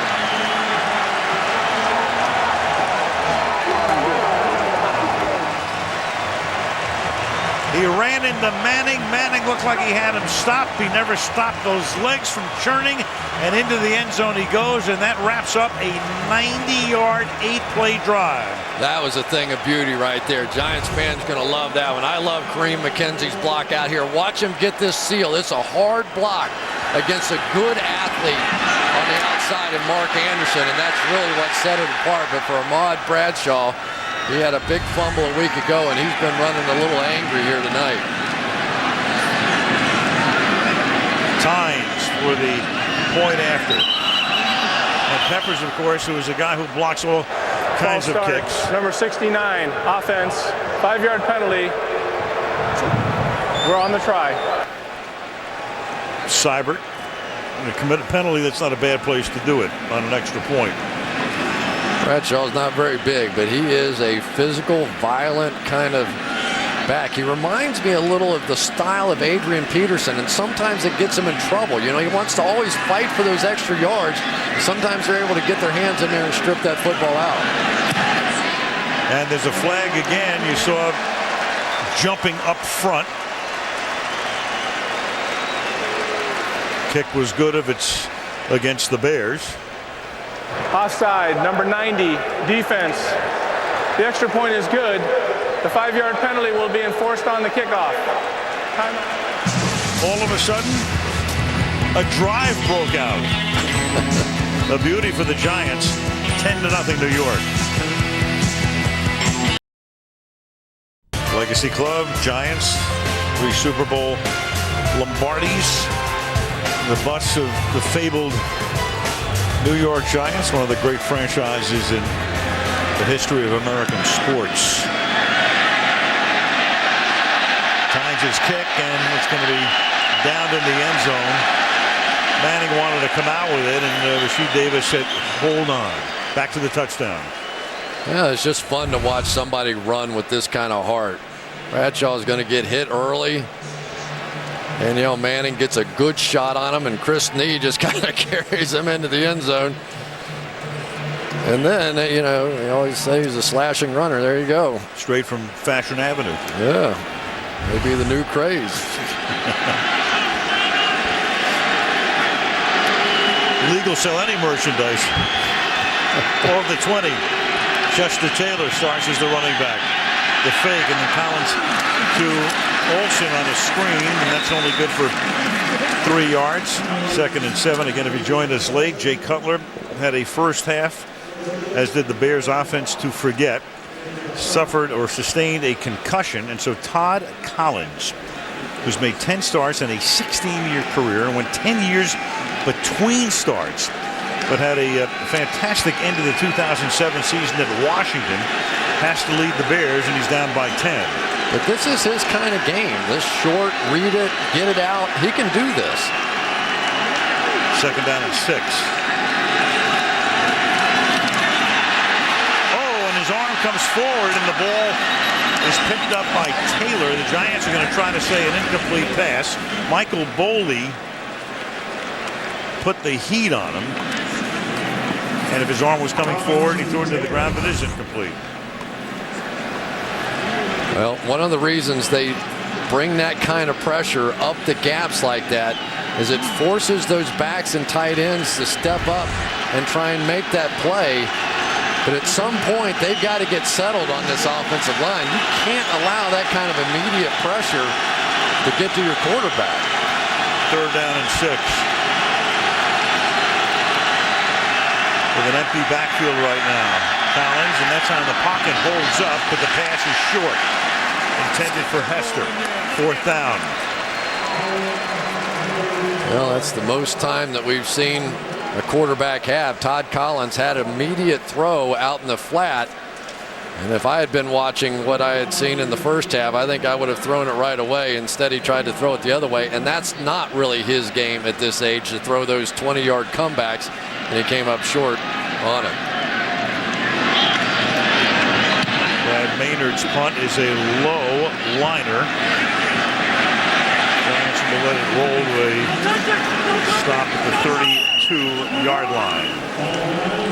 Last week, a lot of folks tuned in for the premiere of Law and Order Los Angeles. And you can catch another new episode this Wednesday at 10 Eastern and Pacific, 9 Central and Mountain, right here on NBC. Times Square, always bustling. So is New Meadowlands Stadium tonight. Flag down on the last play. 82,000 is the capacity here. Here's Jeffries. Number 21 of the kicking team illegally went out of bounds, came back in, and was the first to touch the ball.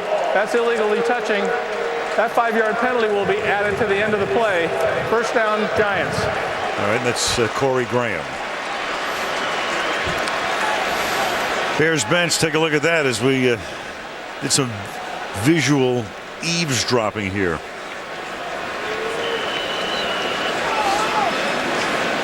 What do you make of that? They gave up a touchdown. You could say anything. They drove it down their throat, you know. It's like, okay, I got it. It's not that hard. Sure didn't see any smiley faces on that. From the 37-yard line on 1st down. Back to Bradshaw. Bradshaw now with 16 carries and 86 yards. A good many of those on that last drive. Mark Anderson makes the tackle, and we tick down toward the final minute of the 3rd quarter. I'll tell you, the Bears defensive ends make a lot of plays. That time Mark Anderson coming down the line. You just wonder maybe if Eli is starting to think a little bootleg action here. Anytime they're crashing that hard to try and stop the run, you have some opportunities.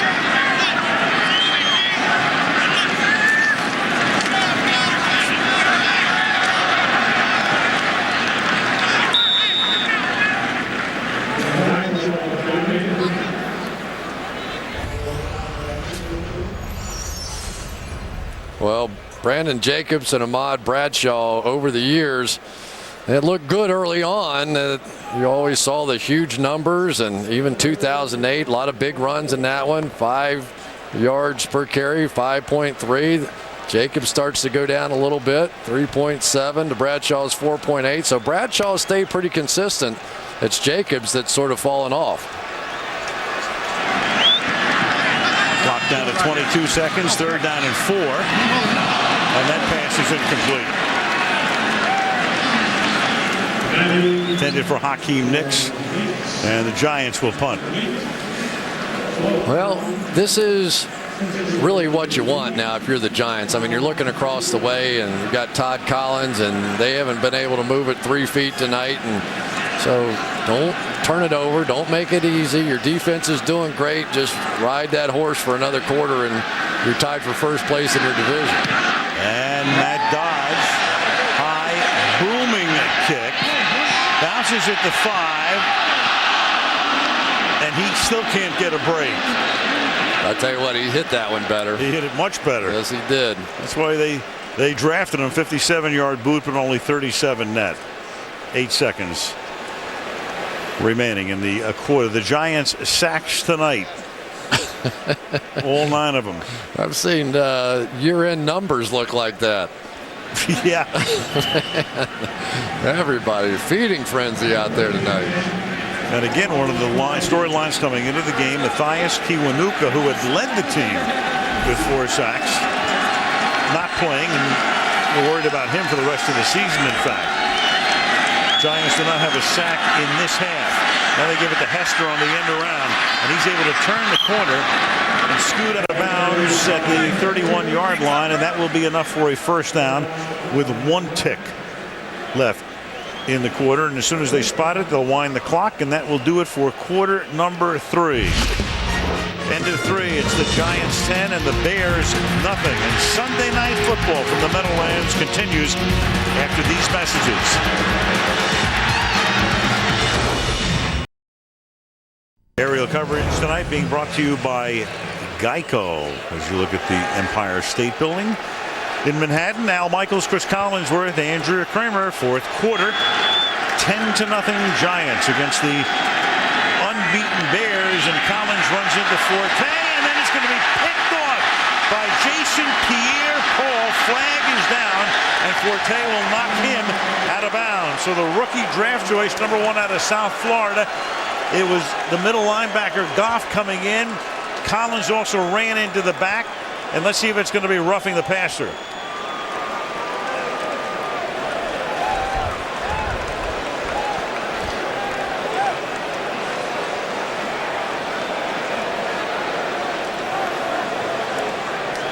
Collins did take a hit after There's 2 fouls by the Giants on the play.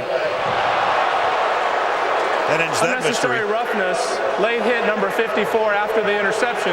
That penalty is declined. Personal foul, roughing the passer, number 54. Contact to the head of the quarterback. That penalty is accepted. 15 yards, automatic first down. That's an exacta you don't want to hit.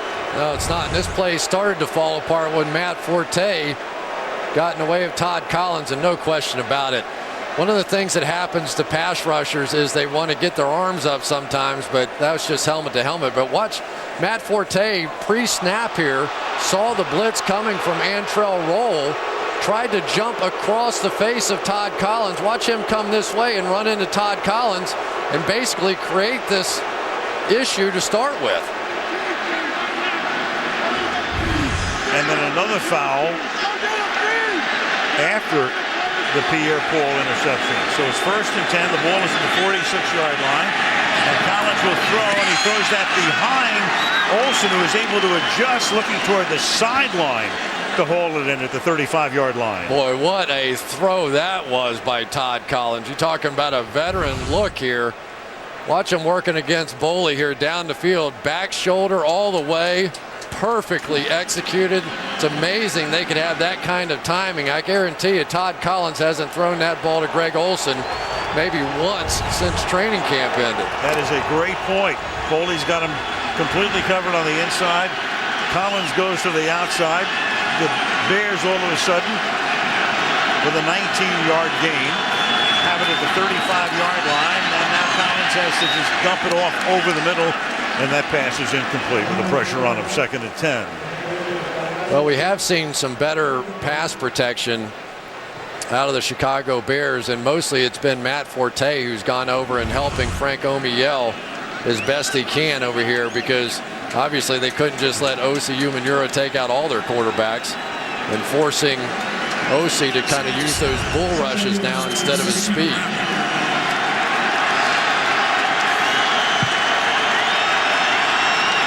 Second down 10.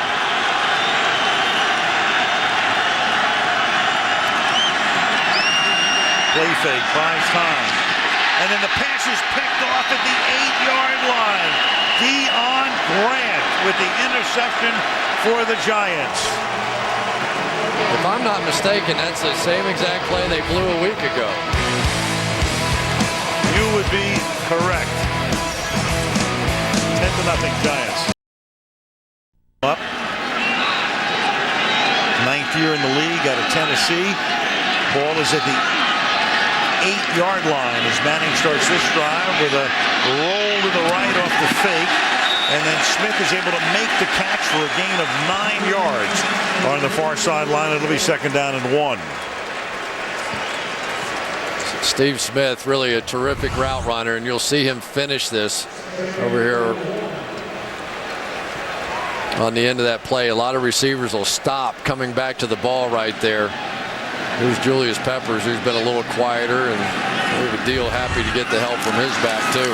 2nd and 1, and Bradshaw, he escapes a would-be loss in the backfield. He broke away from Peppers.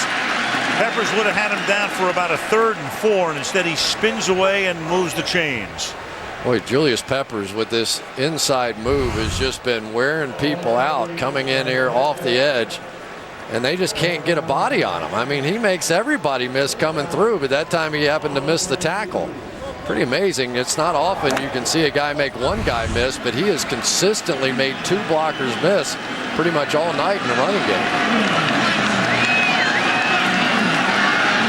2 minutes into the 4th quarter on 1st and 10, and that pass is low and hits the ground. Going back to that Todd Collins pick, Chris. Of course, we talked about the fact Collins has barely played. I mean, even though he's been in the league for so long, that's the first interception that Collins has thrown since 1997. Get out of here. Is that what we ought to show it then? If it's that sort of historic throw, here it is. You know, last week Jay Cutler threw an interception on this same sort of middle read route, and the discussion was, should Greg Olsen have gone underneath that dropping linebacker last week? And he looked a little hesitant at the top end of that. Of course, Todd Collins would have heard that conversation, but certainly had no experience throwing that ball down the field there. And that is off the ground, incomplete. That was a huge break for Eli right there. Brian Urlacher got there, got a hand on the ball. That thing was floating around like the one earlier in the game, and the Bears just unable to convert it. They had this one. Another great tip ball going straight up in the air, and somehow that lands in open field. You saw Urlacher. He was like, that's got to be a touchdown coming back our way, and they need a break like that. Said before, even though Manning's had some deflected interceptions this season, he hadn't had a pass deflected at the line of scrimmage until tonight, and that's 2. 3rd down and 10. Pressure on, set up the screen, and Bradshaw will come close to getting the 1st down, depending on the spot. Seibert again leading the way and set up perfectly because the heat was on and Manning waited and hits Bradshaw, and they had a lot of running room. Well, this time they bring the slot blitz again off the edge. DJ Moore is going to come in here, and you can't have a more perfect call than this. Pressure to your right, screen to your right, and look out. Chris Snead down the field leading the way along with Rich Seibert. That's a big 1st down. And Bradshaw writhing in pain on the ground after that last play and grasping his left ankle. So that means Jacobs. And Jake, look at the fumble and the penetration that time. And that was Anthony Adams who creates it, and the Bears get a tremendous turnover. I told you about Anthony Adams early on, and he takes advantage of the replacement, Adam Coates. This thing really never came close. You're going to see Adams breaking through the backfield. And Jacobs, I think, had his eye on Anthony Adams. Right. And just peeled away a little bit from that handoff. And as he did that, his arms closed down without the ball. And there's the break that the Bears were looking for. Chris Harris recovers. Can they capitalize? The Giants then back the first pass away. And that's Dave Tollefson. Let's see if we can check out Jacobs' eyes as he's taking the handoff, and he knows that Adams is right there. Well, let's take a look. Anthony Adams coming in there. And you could see Eli trying to really stretch to get that ball because really Jacobs was breaking away before the handoff was made, and it just created the confusion. You can see he clamped down his hands before he had the ball in his belly. Second turnover for the Giants tonight. Now Forte with some running room. He takes the ball to the 22-yard line. Remember, Bradshaw shaken. Jacobs back on the bench after the fumble. 3rd down and 3 with 11.5 to go. And they've got to calm Brandon Jacobs down. We've already seen earlier this year he got mad, threw his helmet, apparently accidentally threw it in the stands in Indianapolis. But this game may now ride on his shoulders as they try and run it out with the lead. 3rd and 3. And that pass to the outside is too far. Forte covered on the play by Michael Boley. And so they'll bring in one of the best kickers in the league in Robbie Gould to try to make it a 7-point game. I'll tell you, Michael Boley has been a huge pickup. When you get into these kinds of games against passing teams and really good receiving backs like they have in Matt Forte, to have a linebacker on your squad that can cover those guys man-to-man is huge, and he was in perfect position that time. Robbie Gould, 52 consecutive regular season field goals from 40 or less. This one is 40 and make it 53. So they cash in on the Jacobs fumble, get 3 points, make it a 1-possession game again. They finally get on the board, do the Bears. 10-3 Giants. Lost about as excruciating a game as conceivable today. 27, he can get... Only lost the lead with 2 seconds to go. It's the only time Atlanta had the lead and the Falcons won the game. Off to a strange year this year in the NFL, aren't we? I tell you, San Francisco, not many people would have picked them at this point to be 0-4. Not many people would have picked the NFC East leader to be at 500 at this point. Robbie Gould. Stick off 7-yard line. Darius Renard up to the 30-yard line. Giants have it, 10:52 left. New York by a touchdown. Yesterday, Don Bosco Prep beat Bergen Catholic 38-18. Always like to give you a little local Prep color. Don Bosco Prep, I think, won the national championship a season ago, I believe. Got a research staff on that. First and 10. As Manning throws. With Bradshaw back in the game. That's caught by Nix. Bradshaw and Jacobs. There it is. With the now, technically, that fumble with where Jacobs loses the ball, it's charged to Manning because they always attribute it or debit the quarterback on a quarterback halfback exchange. So it's a Manning fumble, even though the man on the left was slightly complicitous. They give the quarterbacks credit for everything. A 2nd and 2 at the 38-yard line. And that's Nix. And Nix was across what would have been the first down line and then backs up and gets hit there. And that's going to spot the ball about a half yard away from a first down. Tell you this, Hakeem Nicks has some sticky hands, doesn't he? This was some catch. He comes in, looks like he's comes to a stop and has to reach back out, catch it, and is still making a move. The thing that I really like about him is he's making moves as he catches the ball, and that really makes it tough on those defensive players because they're sort of watching the ball too, and it's pretty impressive.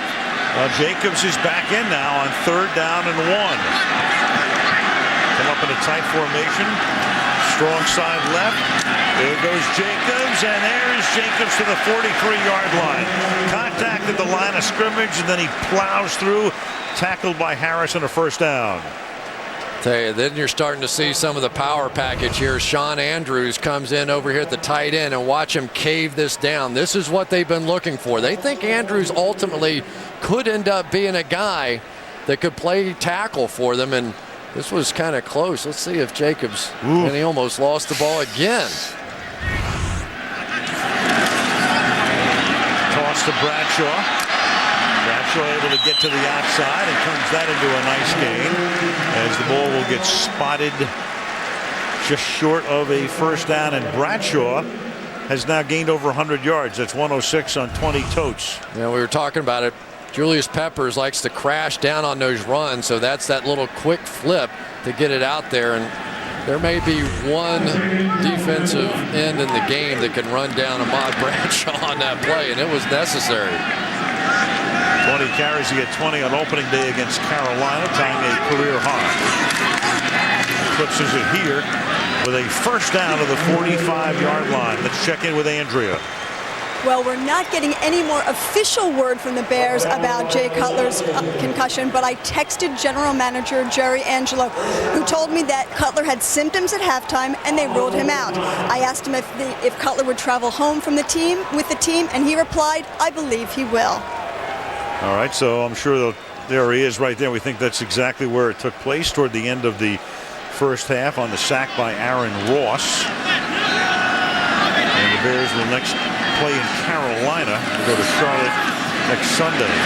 Manning slides to his left, hits Nix, and that's another 9-yard gain. So the Giants picking up nice little chunks of yardage here and using the clock very effectively halfway through the quarter. Yeah, and the Bears really have no choice now but to start bringing their safeties down and playing some single coverage. You'll see Chris Harris now starting to creep down to help against the run, and that puts these corners out there one-on-one, and that's not really what this team is built to do. They prefer to not put that kind of pressure on their corners. Good read by Eli, realizing that now the Bears are changing up a bit. Second down and 1. Bradshaw through the middle. And the ball is taken away by Bowman. Bowman strips him, and Chicago has it. And you could see him coming from behind. And that's all the Bears do in practice. Strip, strip, strip, fumble, turnover. Wow, what a turnaround. That was some play at the end of this one. And Al, we talked about it earlier. You can see Bradshaw, he's thinking about it. He just does not see Bowman. They practice that. That is no accident. Those punch outs, Charles Tillman does it all the time. Urlacher got one last week to save that game against the Packers.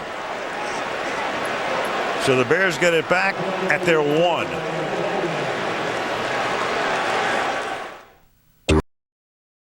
Turnovers. Tom Coughlin has always preached ball security. So in the first time in his 15-year career as a head coach, 3 or more giveaways in 4 consecutive games. That's 13 this season. And can Forte get out of the end zone? He can. And we go back to the fumble when it looked like it was going to be a touchdown. The next thing you know is Chicago's ball. And the thing that Bowman did was he gave him no idea that he was there. He didn't try to tackle him first to tip it off. And watch Bradshaw. I think he's looking up at the video screen, and all of a sudden he just didn't see that in time. Nope. And for Bradshaw, the second straight week with a big fumble inside his own 5-yard line. Second and 10. Bears had that one knocked down at the line of scrimmage. That's Dave Tollefson, and that's his second back down in this half. Well, there was no choice. But Barry Cofield got some immediate pressure, and Todd Collins had to get that sucker out of there. Just splits the gap. See, you just can't. The Bears are just unsettled up front. Too many changes, too many different things. Lucky to get away with that one. Mike Tice will have his hands full with the offensive line this week. 3rd and 10. They're going to need some breathing room for their punter, if nothing else. And Forte is not going to give him that room because that Giant defense stops them again. Jonathan Goff is first in, and so it's going to be a very short snap and a real fast kick. I tell you, Perry Fuel's defensive team, they were good last week, even though they gave up some yards, but this week they've been incredible. 0 for 12 now on 3rd down conversions are the Chicago Bears. 0 for 12. And that's the only reason right now the New York Giants are winning this game. Bears have 5 first downs in the game. And Maynard gets the kick away. Fielded by Renaud at the 40-yard line. And he brings the ball back to the 32-yard line. So the Giants, great field position with 5:21 and trying to take some time off the clock. This week, the Tonight Show. Will Arnett, Terrence Howard. Shaun White's going to be there. Katherine Heigl as well. Tonight Show with Jay Leno. Weeknights right here on NBC. Shaun White, that was one of the most amazing things I ever saw going out to that half pipe. Yep. Absolutely incredible. And a great guy. Yep. Ahmad Bradshaw is the running back here. And Manning is going to air it out. Underthrows it, but adjusting and making the catch is Nix. He's going to try to crawl into the end zone, but he was down at the 1-yard line. Adjusted on the coverage by Zachary Bowman, and that's 30 yards and a first and goal. Well, first things first. Watch Ahmad Bradshaw here with the blitz pickup. Last week he cut a guy. This week he goes high, and Eli has time to throw it down the field. And there he is again. Stick him on those hands, baby. That's a heck of a catch. So for Bowman, one good, one bad. Look at this guy. I really enjoy watching him play. He has a bit of magic catching the football. First round pick last year. Here's Jacobs, and Jacobs pulls his way into the end zone for a Giants touchdown.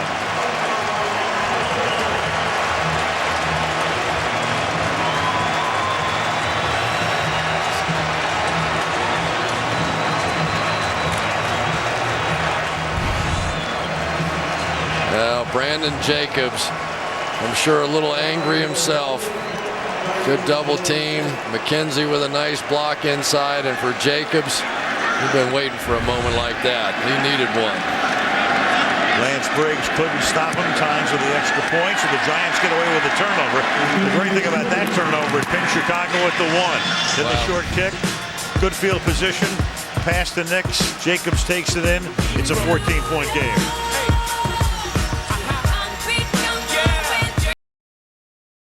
Manning's shoulder is Sage Rosenfels, who came over to be the backup quarterback from Minnesota. And a nice drive there, short, quick drive after the turnover, and the Giants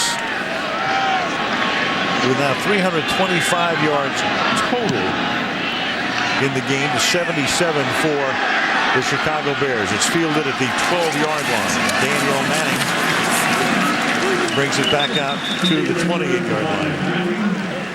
Now let me just maybe tell you a little bit about, look at some of the yards by quarter, the old -1 there, not so good. But Jay Cutler, who played in the first half before Todd Collins came in averaging almost 10 yards per attempt. I mean, this is an offense that was really good coming in here, which was #1 in the NFL. He had already thrown for 870 yards, and they can't even convert a third down, not one in the ball game. What a brilliant performance by the Giants. And again, with a defense that was minus a couple of very key figures tonight. Now Todd Collins down. Oh, yeah, and Collins is really shaken up as Boley came in. And Caleb Haney is their #3 quarterback, and with Cutler out with a concussion and Collins clearly in distress right now, that is the most likely scenario as Haney gets loose on the sideline. Well, the Giants obviously with no fear now. They're going to send Michael Boley off the slot here, and Todd Collins obviously never sees him. And it has been an ugly night for Chicago Bear quarterbacks.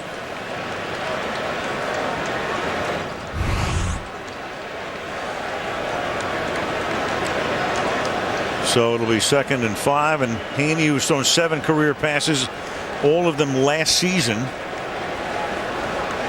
reties the laces. You know, Chris, it's so funny, from one week to the next, the Bears come in. We talked about the fact they were fortunate. I mean, Calvin Johnson with the premature celebration on opening day. They played a very effective and efficient game against Dallas to win that one. Last week they have the 18 penalties for Green Bay, and they win the game, and they get a lot of breaks. And they come into this game saying, you know what, we're better than that, even though they're 3-0. And look at concern right now on the faces of the Chicago staff. But now Collins is able to at least sit up. Take a look at the jolt he takes here from behind. That's Boley. And oftentimes, just like Jay Cutler, the hit's one thing, but how your head hits this turf is often the other. And a lot of times when you get your arms pinned like he did there and you end up falling down, there's no way to keep your head from whipping and hitting the ground. So Haney in his 3rd season out of Colorado State, and he's been the number 3 quarterback, which means you're in effect inactive unless you have injuries to the first 2, and that's the case right here. And you can come in the 4th quarter as well. It looks like Collins may be trying to gather himself and get back into the game if he can. 2nd down and 5 now.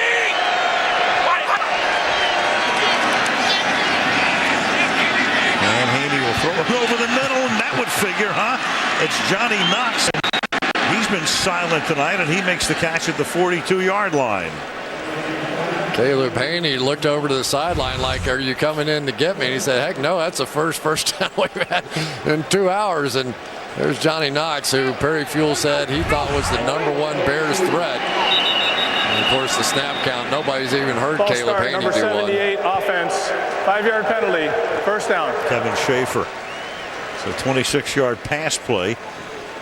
And then the false start here to make it 1st down and 15. And you know, sort of the frightening part about this for Bears fans, obviously you want first and foremost to be concerned about the health of Jay Cutler, but with the concussion concerns in the NFL now, will he be able to play next week, the week after? It's hard to know.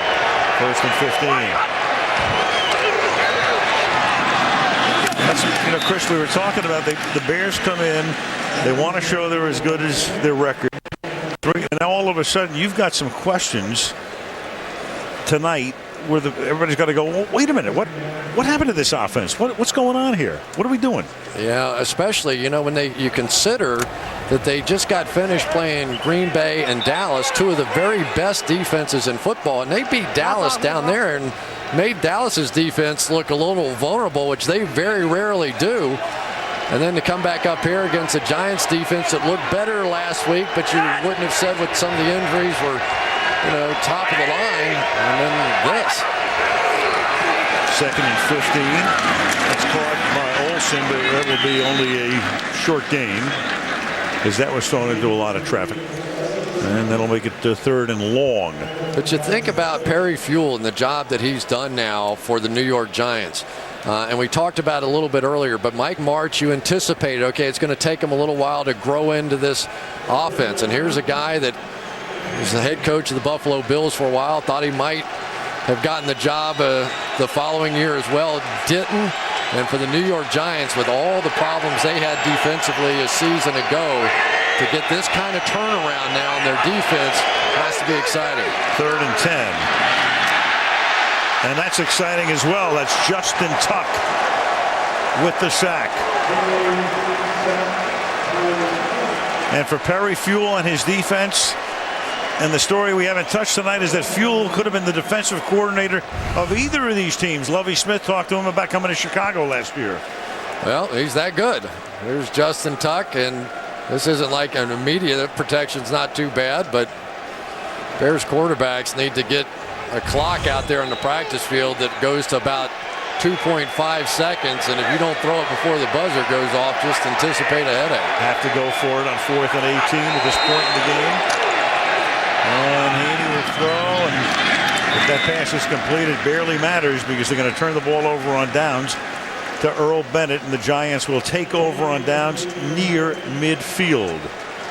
Well, there were a lot of great defensive players honored out here tonight at halftime, and they have to be proud of what they've seen. The way the Giants ran the football tonight, the way they took over the game with physical play on their defense. This was the kind of game that Tom Coughlin was hoping for. This is what you think about when you think about Giants football. Hoping for and really needed, because it's New York, and you know what would have happened. They would have lost 3 in a row. They're going on the road next week. They're going to Houston. They come back to play Detroit. Then they go on the road for 2 more to Dallas and to Seattle. Chicago has all of its timeouts to use them on defense. And Bradshaw gets stopped. Tuck knows how many sacks. Holds up both hands. He says, yeah, we got 10. That's right. It was really something. And I tell you, it has been not just the front end, the back end has done the job tonight as well. The additions of Antrell Roll and Dion Grant and Kenny Phillips coming back at the safety position, they have really improved this roster. I think that the play of those safeties has made the biggest difference in my mind. Go to the 2-minute warning. The Giants 17 and the Bears 3. West Coast Feed on Sunday Night Football.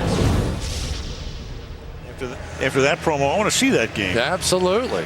I'll tell you the other thing. You know, San Francisco is not done. The 2-2 is leading that division. They're 2 games back, and everybody thought that team was going to be the best in the league. So that post-game show, division. Andrew with an interview. Bob Tony and Mike Florio wrap up the game. We'll look ahead to Eagles 49ers. You know, one thing about Lovie Smith, like most head coaches, he's very competitive. He's also a realist. He's in a situation, he could have taken all of his timeouts. It's a 2-possession game. He had the 2-minute warning as well. He chose not to take him on the other side of the break. He was out of quarterbacks. He's out of quarterbacks. He's out of offense. And in effect, they get 2 chances, none and none. Look out. And now 3 chances, none and none. Brandon Jacobs around the corner, run out by Danielle Manning. Yeah, this is an offensive line that maybe wasn't quite as good early on, but they did come on here late. Bear Pasco from the fullback position has played a really nice game on that long run by Ahmad Bradshaw. He had the key block on that one as well. And Madison Hedgecock has, especially the first game of the year, wasn't so good. This may become a bit of an answer now for their running game. Maybe Bear Pasco comes in and makes them a little better. Jacobs lost the ball at the end of the play and gets back on it on the 5-yard line with 1.5 minutes, and Lovey's just going to let the clock wind down. It'll be 1st down and goal. Getting a little slick with the running game now. Watch Kevin Boss come over here and kick out Julius Peppers, and Brandon Jacobs stayed right on the hole. So even defensively now, they've finally given it up. Their offense gave them nothing to even hope for tonight. And, you know, Coughlin knows that Lovey's not calling timeouts. The game is over, even though it's a 2-possession game with all the timeouts, and the Giants are just going to take a knee right now. He says, hey, look, you know, I respect what you're doing, and I'm not going to pour it on right now. Some of the crowd boos. I don't know why, because everything that they might have had in mind has already been taken care of. It was a tremendous. You're the worst. You are the worst. Well, I have to get it in, right? You understand when the New York crowd boos in a situation like this, it always has something to do with you know what. But tonight it really doesn't. Wanting to win the game. That's exactly right. Giants football tonight, though. Yep. And for the Bears, still 3-1, still atop the division, but it feels a little different right now, doesn't it? And the Giants go to 2-2, which is the same record of the Philadelphia Eagles and the Washington Redskins. And Dallas 1-2 with a bye. Fantastic defensive performance tonight by the Jets. 17-3 New York over Chicago with the Gillette post-game report coming right up. But first, these messages from your local NBC station.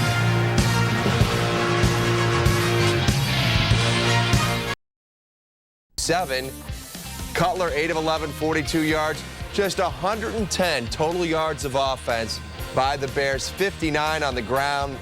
And then there was one undefeated team left in the National Football League.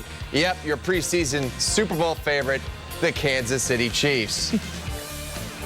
I think we're all concussed after watching that one. Welcome to U.S. Cellular Bears Postgame Live. I am Pat Boyle. Mike Sy with two-time Super Bowl champ Howard Griffith. He also has a Super Bowl ring. He is our quarterback, Jim Miller, and our lead blocker, Dan Jiggets. Never has one loss stung or been so deflating. It would have been bad if they just came out of there and lost this one 24-20, and they played well offensively or whatever. This game was for the taking, and their offense was completely non-existent. We went from 3-0, and people beginning to think how they're going to get to Dallas in February. Right, making some trouble. So now wondering if we're going to be able to get to Carolina next week. Yeah, well, you know what? It all comes down to this. If you don't have an offense in this league, you can't win a game. And the Bears had ample opportunities to win the game. With as poorly as they played up to the half, you look at that score at the half and you say, man, how in the world could the Giants let them stick around? I thought, frankly, that maybe they'd find, through some magic, somehow find an offense like they did against Dallas. But it didn't happen this time. And I have never seen a Bears offense look that ugly. Never.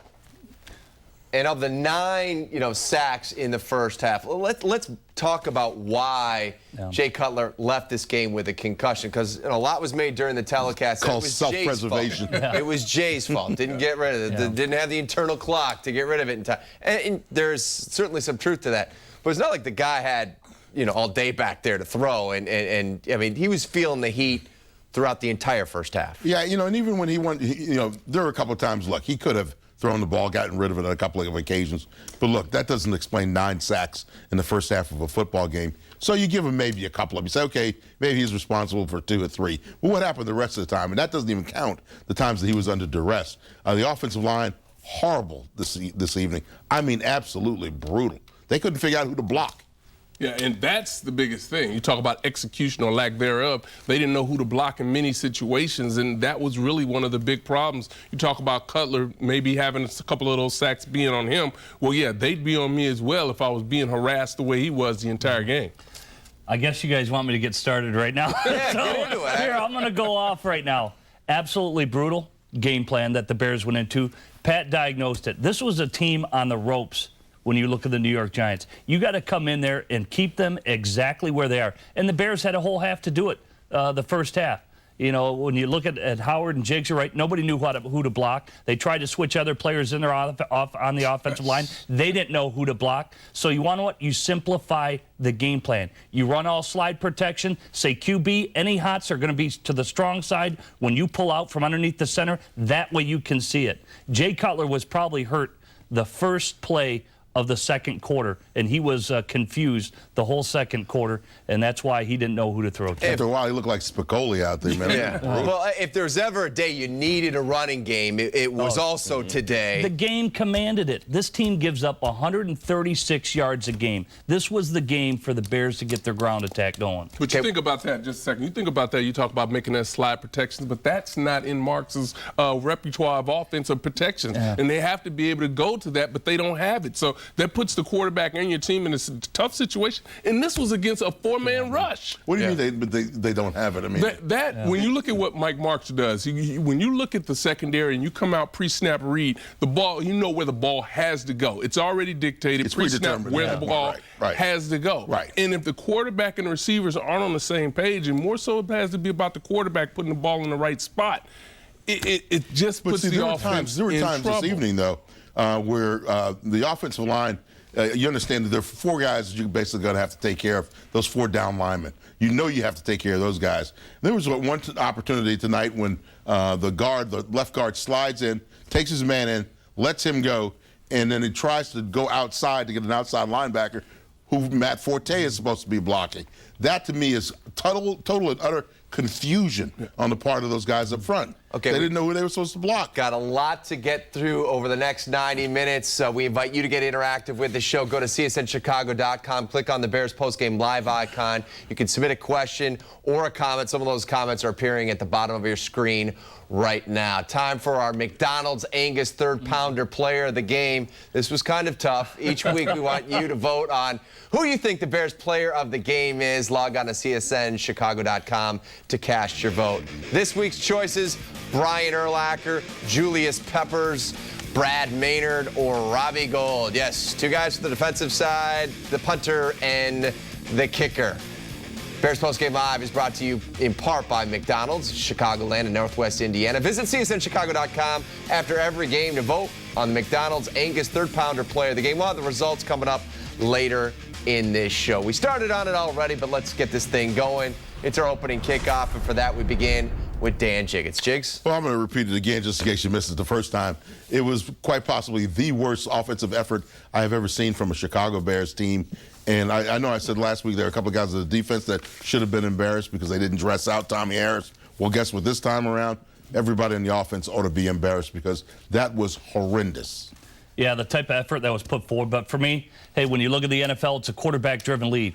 You're not going to win any games when you got 2 quarterbacks leaving the field, leaving New York Giants' new stadium in a body bag. You got to protect the quarterback. Right now, Jay Cutler was on pace to get dropped 80 times this season. There's only so much of a beating a guy can take. I don't care how tough Jay Cutler is. Which absolutely means, where was the protection from the offensive line tonight? It wasn't there. They looked discombobulated. This is a situation when you're going into this type of game, as we've talked about, you should be able to control the game on the ground. This is a team that's reeling. They brought a 4-man front most of the times when they got pressure, and that's just unacceptable to be able to get to the passer. And I know they're outstanding, but you can't allow 4 guys to get to the passer on a consistent basis. Imagine if Matthias Kiwanuka and Kiwanuka wasn't there, by the way. Right. The best passer. The guy came in with 4 sacks. I don't know if you guys realize this. He is the president of the Frank O'Meal fan club, certainly after the Dallas victory.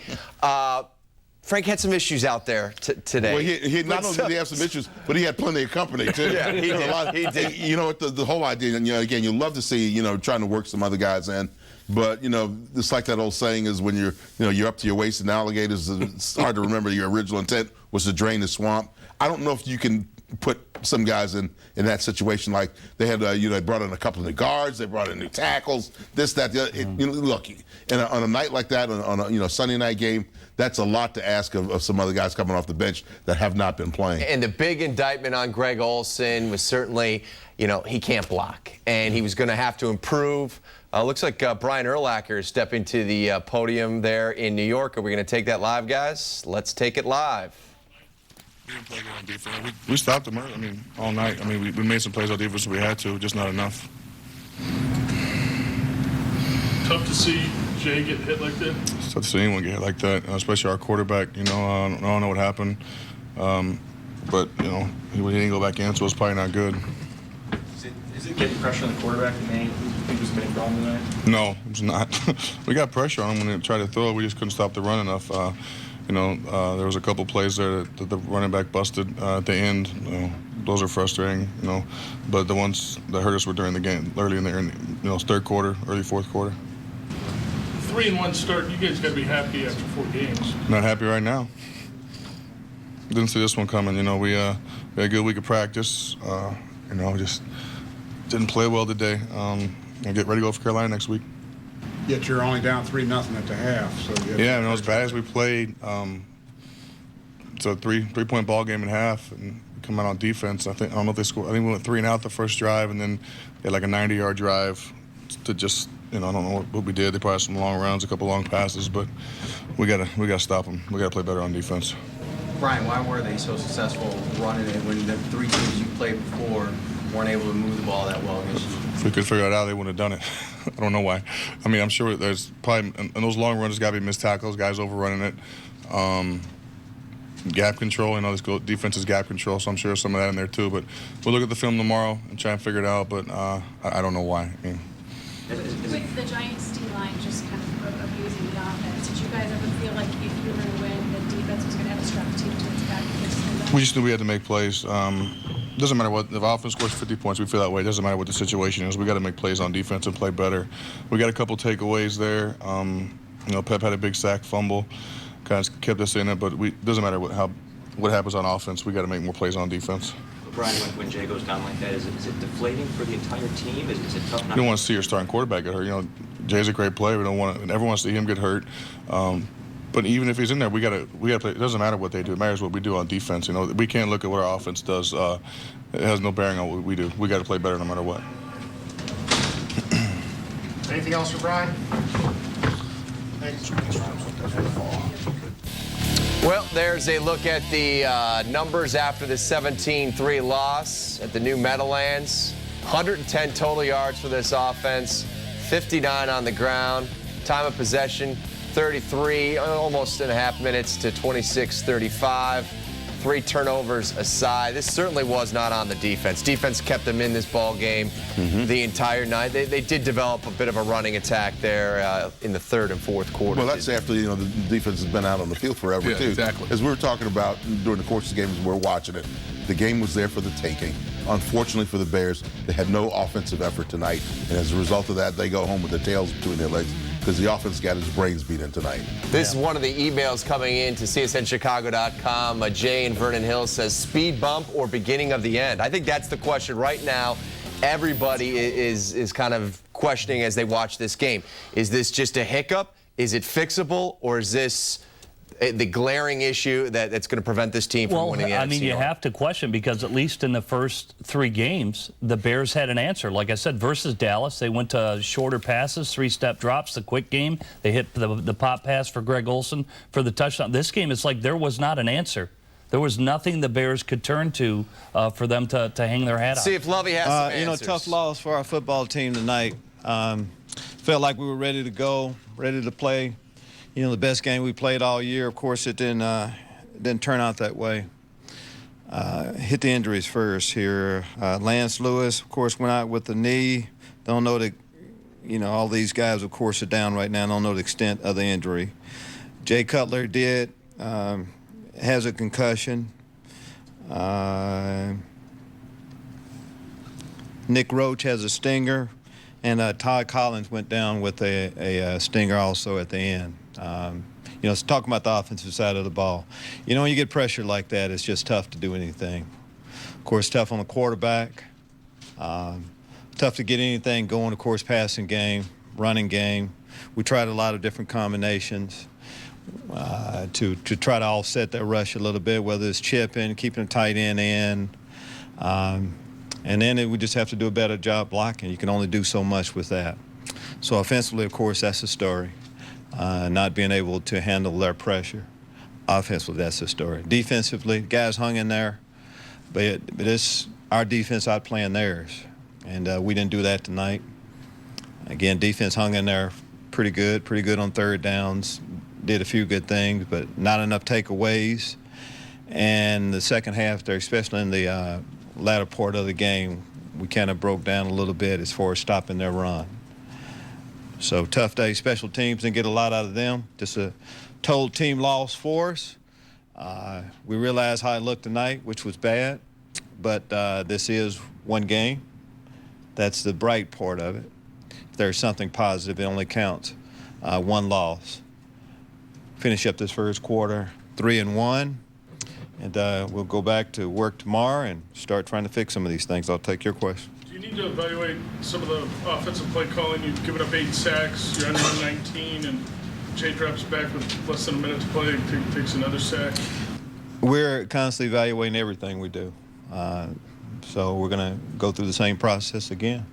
When do you suspect Jay sustained the concussion? You know, of course, sometimes in the first. He took some hits. You know, it's hard to say exactly when. Right now, I don't have all that information. We have to protect him more. Of course, you know, you can only take so much. And tonight was a little bit too much for him. Talk about better protection, and certainly you've already had to make some changes on the line. Is it kind of back to the drawing board? The guys there need to do a better job? You guys get chances? Well, we only have so many new guys we can bring in. We do have to do a better job. We will, you know, of course, evaluate what we're doing, try to come up with a plan. We have given up a few sacks, but nothing like tonight. So we're going to say that the night was one of those games. You have those every once in a while, I guess. Hopefully we don't have many of those. But we will make the necessary corrections and go from there. Will it be tough for Jay to come back and play at Carolina? No, I don't see. Jay didn't finish the game. That's about all we know. We know what type of competitor he is. If he's healthy and ready to go, of course he'll be back out there like all of our guys. Lovie, the Cowboys and Packers both brought pressure early, and you were able to make adjustments and deal with it. Why did that not work tonight? Hey, that's the question. I mean, we did make adjustments. You know, sometimes they just don't work. You know, sometimes, you know, we're, of course, pretty critical of what I'm talking about we're pretty critical of what we did tonight, but you have to give the Giants a lot of credit, too. They came ready to play. They had their backs up against the wall, and they responded. Do you think was Jay holding on to the ball too long at times? It would be hard to say that. You saw the pressure he was under. When you get a sack, it's a combination of a lot of things. And tonight, before we really evaluate the video, we're going to say it's all of the above. We need to get rid of the ball quicker. We need to block better. We need to have put them in better situations. None of us did a good enough job tonight to win the football game. When did you find out that Jay was concussed and not going to be re-entering in the second half? At halftime. What was his demeanor at halftime? What do you mean, what was his demeanor? Like, was he, I don't know, I mean, was he... He was like all of us. You know, we weren't feeling real good about what was going on at halftime. But besides that, came in, we evaluated him, and of course, and figured out that he had a concussion and kept him out. Couple more. You had to feel encouraged that you're only down 3-0 despite all those sacks at the half, right? There were some good things. Yes, that was it. I thought the defense kept us in the football game. And it was a close game right up until then. 10-3 game with all we had done wrong. Still, it was a 10-3 football game. That was the encouraging part. So again, this is one loss. We're 3-1 right now. We'll come back ready to go against Carolina. With the quarterbacks get knocked out of this game, how important does it become going forward that the run game get back on track? We've been saying that all along. This is a big emphasis coming in this game. We do need to get the run game going, but we need to get them both going. You know, you can gang up on the run. I mean, you got to be able to do both in the league to win, and we'll do what we need to do to get them both going. Thank you. There's Lovie after his team falls for the first time in the 2010 season. Here's a look at the first half numbers. The total yards, 22. If that's not a franchise low, it's got to be in the team portrait. 2 first downs.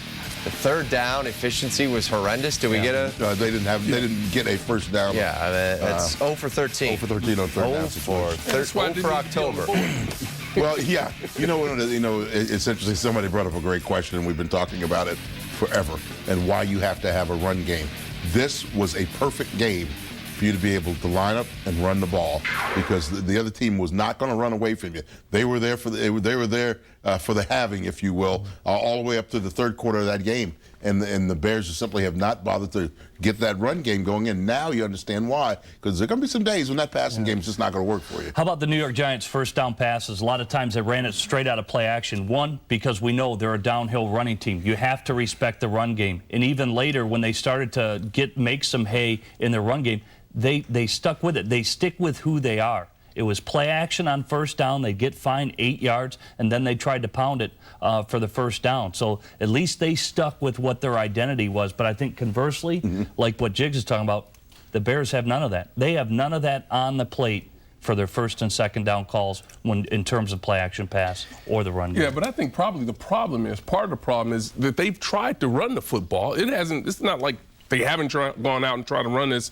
in preseason and also in the first couple of games. They just can't run the ball. Yeah, and but that's a little bit of a difference. But then today they couldn't pass it. So then if you can't run it, you can't pass it. You got to play good defense, which they played. But you understand, though, having been a running back, that one of the things about the run game is it's not necessarily always going to click automatically, but you have to dedicate yourself to doing it. Now, people say, well, in certain games it dictates that you throw the ball. Well, they've been in games where it kind of dictated the other thing, running the football a little bit to burn some time off the clock. And I still think that that's going to be a major problem for them going forward. That offensive line, if you can't block in the run game and you can't protect the passer, then you better get a new can of quarterbacks, because you're going to need them. Yeah. All right, let's get into the quarterback situation. We don't know exactly when Jay Cutler sustained that concussion.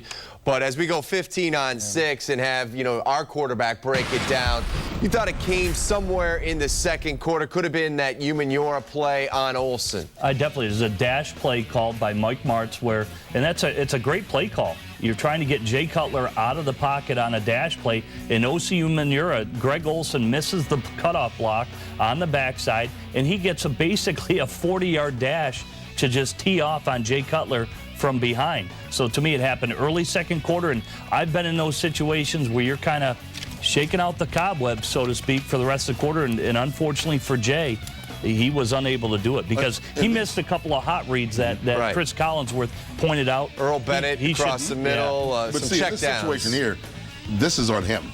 This ball should have been gone. Yeah, this situation, this is the one I'm talking about. He should have definitely gotten rid of this football. You see Earl Bennett running wide open, sky free on a little shallow cross route. Easy for Jay just He to was dump getting that off. so much pressure, Howard, from the backside, his blind side. You could see the happy feet as the game was going on there late in the first quarter and the second.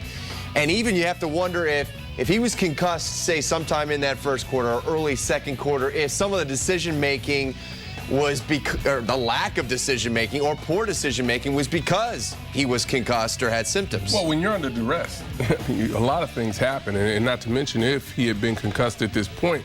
But you make a point when we talk about the dash play, and we talk about Olsen having to stay up. He tried to cut Osi Umenyiora there, and you can't cut. First of all, it's a bad idea to be having him block him one-on-one. That's one thing, but the other thing, you need to stay up. He's a big guy. He can stand up, and it's almost like you're playing defense, playing basketball defense, staying in front of the guy, keeping you, staying between the basketball, keeping him away, and he didn't do that. There was no reason for Greg Olsen to try and cut him on that play, but it brings up another point about Jay Cutler. When you know you're going into a game plan, and again, I just speak from my own personal experience, when you go into a game plan where, hey, you want to know what? We're probably outmanned by their defensive line on our offensive line. Start to manipulate the offense. Fine, Mike Martz's offense may tell you, hey, your first read is down the field and you should check over here and you should do this. That's all fine and great until those bullets are firing at you. So you manipulate the offense and you say, you want to know what? I'll skip 1 and 2. I'll check it down to number 3. Tire down that defensive line, get some momentum offensively, and just start logging some plays. Because the more you stay on the field, the more you wear down that defensive line pass rush, and your chances to run the ball and football and pass the football will be much greater in those situations. We got to move quickly because we're going to show you some highlights here before the top of the hour. Did Martz help him out at all? We're putting a lot of this on Jay. But how much of this was the lack of tweaking from Martz? It's hard to put it all on Martz because, you got Lance goes down with the injury. Schaefer can't block anybody who brings a speed rush, so you have 2 different offensive linemen in there right from the get-go. But here's what I'll question. I mentioned slide protection. If guys don't know their assignments and who to block, make it easy. Slide left, slide right, quarterback, you're responsible for anything off of the edge, opposite of what we call. Put the onus on the quarterback, not the offensive linemen, who obviously don't know their assignment. Because when he got hit, and we showed the still there of that corner blitz, that was him. Because everybody else was blocked up there. The guys came and got a clean shot of him, and maybe that's when he got the headache. Yeah, it could have been in 1, 2. All right, coming up, we want to hear from you. We got your questions coming in to csnchicago.com. Your comments appearing at the bottom of the screen. We're going to hear from Devin Hester. Our Kip Lewis is at the new Meadowlands Stadium. We're also going to have highlights coming your way on the other side. Let's check out our U.S. Cellular poll question. Who's most to blame for the Giants' 9 first-half sacks? Is it that O-line? Is it Cutler? Is it the coaching staff? Log on to csnchicago.com. Go to the Bears page. Vote away. We'll have the results coming up later in the Sportsnet update presented by Dex. Bears were looking to stay the lone unbeaten in the NFC. One of just 2 left in the NFL. The other being the Kansas City Chiefs. Jay Cutler under siege early on. Once again, it's been sacked 8 times the first 3 weeks. That trend would continue. First drive, 3rd and 10. Down he goes. Bears forced to punt. Second drive, Cutler. Down he goes again. Loss of 9. Bears would punt. Giants' second drive. Eli to Hakeem Nicks, 23 yards. That led to a Lawrence Tynes field goal, 3-0 G-Men. 2 minutes left in the first. Bears 3rd and 5. Cutler looking for Greg Olsen. He did not see Terrell Thomas there, Jim. Well, totally misread by both of them. One, Jay Cutler's got to know on the shallow cross, if there's an outside defender, they just got to sit down. If he's looking, he's booking. But in that situation, zone coverage, you got to sit down by Greg Olsen. O.C. Umenyiora lowers the boom. Recovered by Olin Kreutz here. What happened? Well, just look at it. Look at the missed block. I mean, the chop blocks only work so well. You got to keep your feet, get yourself in front of the man. And Jay Cutler, you know, you got to get rid of the ball quicker. So here comes Eli Manning, but Israel Donahue sacks him for a loss of 10. First sack by the Bears D-line since week 1. They now have 3 at that point on the season.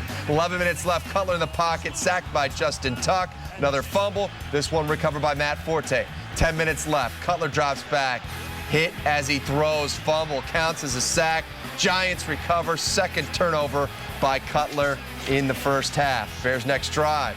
3rd and 9. Here comes Justin Tuck. That is a loss of 9. Second sack on that drive alone. Giants ball. 2nd and 9. Manning pressure. Julius Peppers comes through. He's been certainly the lone bright spot on that D-line. I'll tell you what, that's how you tomahawk chop it right there. Going for the football. He made plays all night for the Bears, living up to that big contract. So Bears get the rock. Don't do much with it. Another sack. Drop for a loss of 9 yards by Cofield. And then I think that's the Taze celebration. I think we're all tased watching this. Sacked by Aaron Ross here, loss of 7. Sacked 9 times in the first half. The protection is brutal. But right here on this particular play by Aaron Ross, that's just a hot read. Empty set. It means if they bring one more, quarterback irresponsible. Earl Bennett was wide open in the flat. We got a question on CSNChicago.com whether or not Todd Collins should have come into the game here or if they should have gone to Caleb Haney. I think you'd want to go with Todd Collins. You want that experience at this point. All right. The game's within reach. This is true. 3rd and 5. Not trusting the passing game. Giants get it going. Bradshaw takes it down inside the 5-yard line. He rushes for a gain of 25 there. Next play, it is Bradshaw again, working his way into the end zone. Giants extend their lead to 10-zip. 4th quarter, Bears with the ball. It is 2nd and 10. Collins looking for Olsen.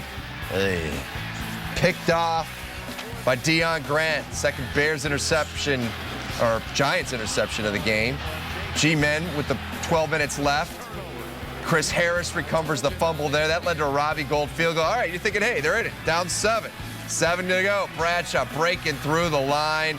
He's got the touchdown. Zach Bowman, great job there forcing the fumble. Yeah, hey, the Bears defense, they preach this at every practice. That's a great job, Zach Bowman, to punch it out. The only thing, I wish he would have punched it further so the Bears wouldn't have lined up on the 1. I mean, yeah, they can't score on 4th and 1. They can't move it when they're on their own 1-yard line, and they got 1 yard there. I mean, it's ugly.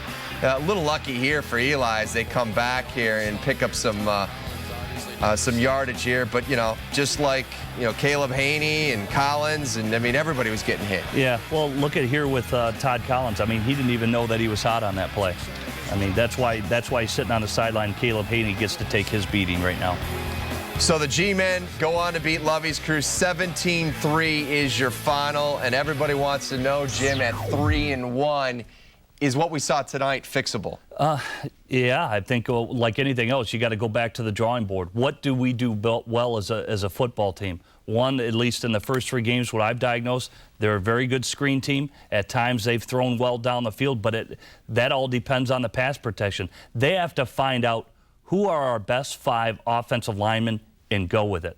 And like I said, I know Mike Martz does a lot of man protections, they may have to think about using more slide protections to protect the quarterback. Now put the onus on the quarterback, and if Jay Cutler or Todd Collins or Caleb Haney get in there and they get lit up, they're going to be on their own why they get hit. It'll be up to them to get rid of the football. There's only so much they can do with the personnel they have on that offensive line. You said maybe they can change some protections, but this is the Mike Martz MO. You're going to see an increase in points, an increase in yardage. You're going to see an increase in sacks to your quarterback.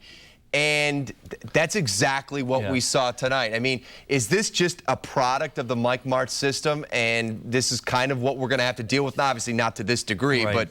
Right. Well, I mean, it is a product of Mike Martz's system. John Kitna took a lot of hits up there for the Detroit Lions. The same happened out there for the San Francisco 49ers. Jay, I'm not going to say he's the ultimate tough guy. Can he withstand the beating? Not going down or getting hit almost 80 times is what he would be projected to go down this year. No quarterback can survive that. So Mike Martz is going to have to adjust. It's not the players on the team. Granted, they need to play better, but he is going to have to make some offensive adjustments as a play caller. More quick game, put all the hot reads on the quarterback, and put the onus on them, and hopefully those guys muster some sense of a ground game. This game commanded the Bears to run, and they did not run the football well at all. Jay Cutler has never missed a start because of injury. We'll see if he can get ready in time for that Carolina game. Time for another break here. Locker room reaction on the way. We'll hear from Devin Hester. Your emails. Keep it right here on U.S. Cellular Bears Postgame Live.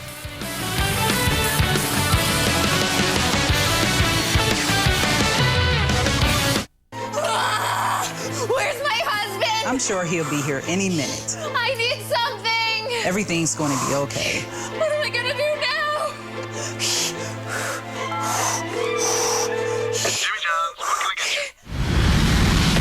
Jimmy John's. Mm-hmm. Now that's an impressive delivery. Jimmy John's, America's favorite sandwich delivery guys. What'd you have? Turkey sub, no mayo. What I always get. Friday. 9 sacks. This is how they went down.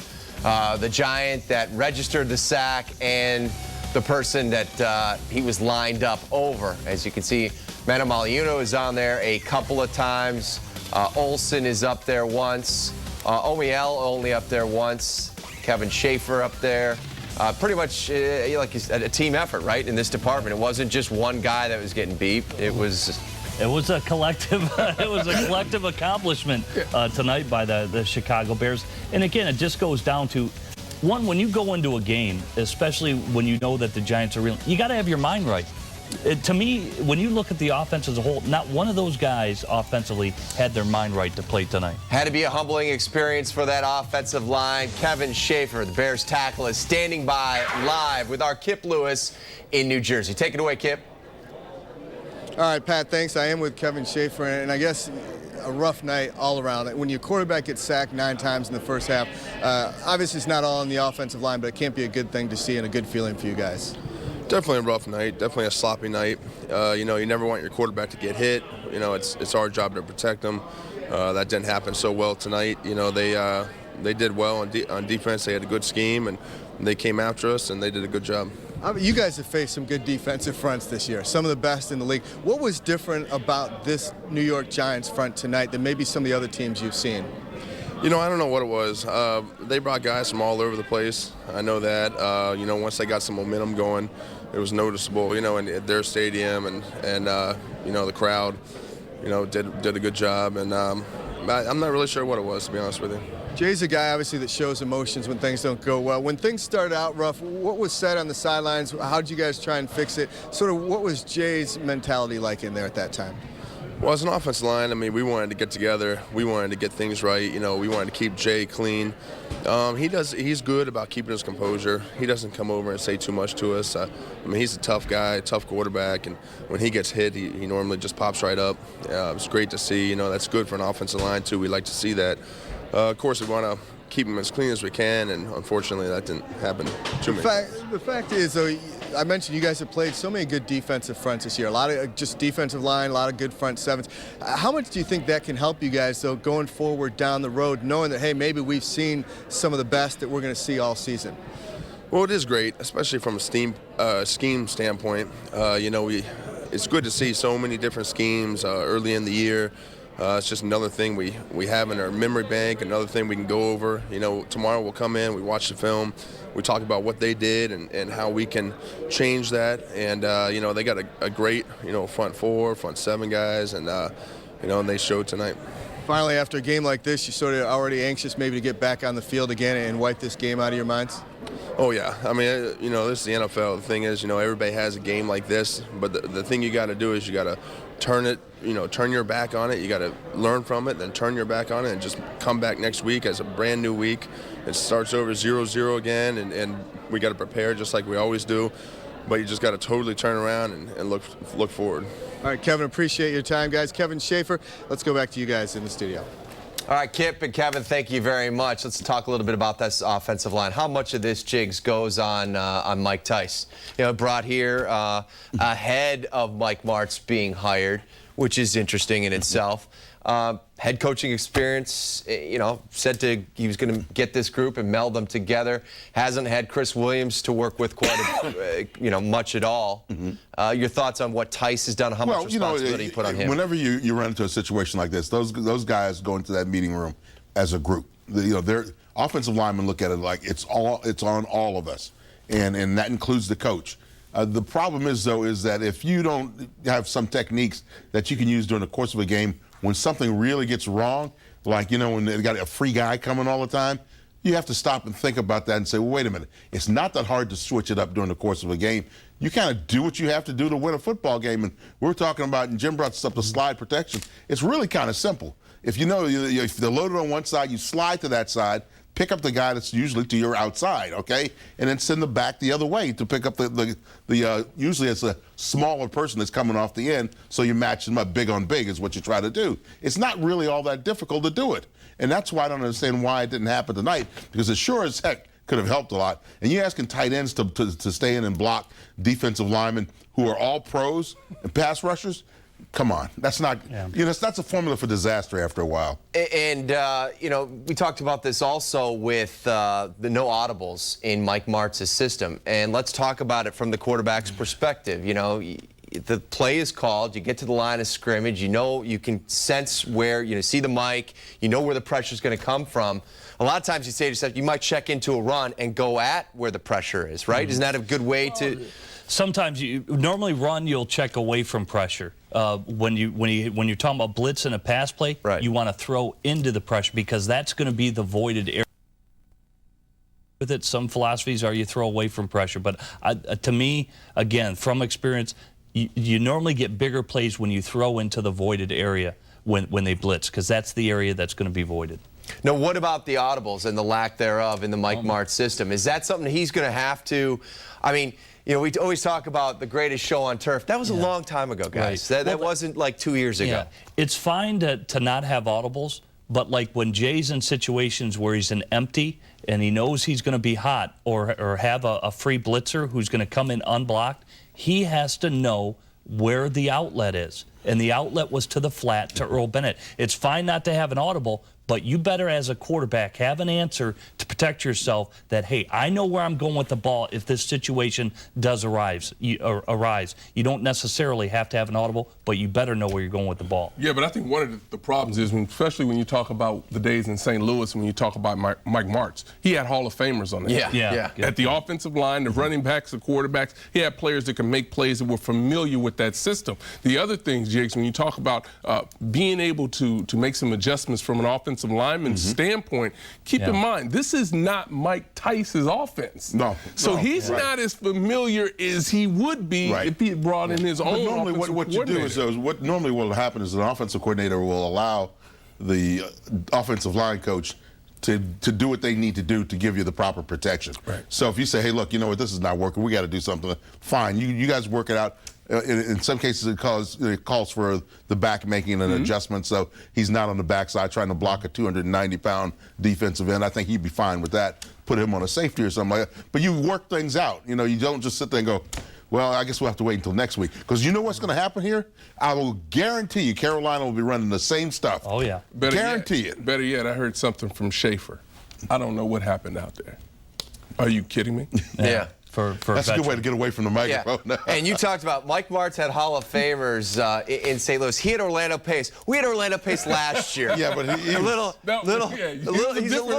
something off the fastball. He was a lion without some claws. But both of them bring up great points because, one, it still boils down to if you're going to run man protection, which was a lot of tonight, the guys didn't even know their assignment. I mean, here the one sack was Matt Forte tries to abort his fake, and who was the left guard at that point? I think Williams was in there. Right, He's yeah. out trying to block Forte's man. Thus, his man gets in and lays a big hit on the quarterback. Just get your guy, do your assignment, and know what you're doing. Forte's got to know his assignment, too. Trust. That's what it comes down Well, to. you know, and the other thing about young guards you have to know is if a guy crosses your face, which his guy did, you have to stay with him until he's secured onto the center who's sitting next to you. If you never feel that security, you better stay on him because there's nobody else there. And that's a direct line to the quarterback. You made your living blocking for some Hall of Famers.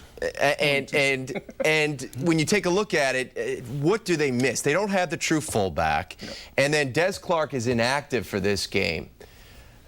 What are they missing when it comes to getting help from the fullback, the running back, or the tight ends in the blocking scheme? Well, I think first you deal with the fullback position, and that's okay. They don't use a fullback in this traditional offense. And what they do is they take an H-back. That's why you see Des Clark, when he's active, you see him lining up on the line of scrimmage sometimes. Sometimes he motions into the backfield. But again, this is not something that Des Clark is comfortable. This is not how he made his money all his years, being in the backfield and try to lead block. So I think it's an interesting situation, a very tough situation, particularly when you start talking about who you need to pick up in pass protection, because he doesn't have to pick them up from there. He usually has them on the line of scrimmage. Yeah, Howard brings up a good point. It's different when you're a tight end and you're attached to the line of scrimmage, and now you're in front of a running back. I mean, there are different angles for whether you're blocking a Mike or Sam back or on the run.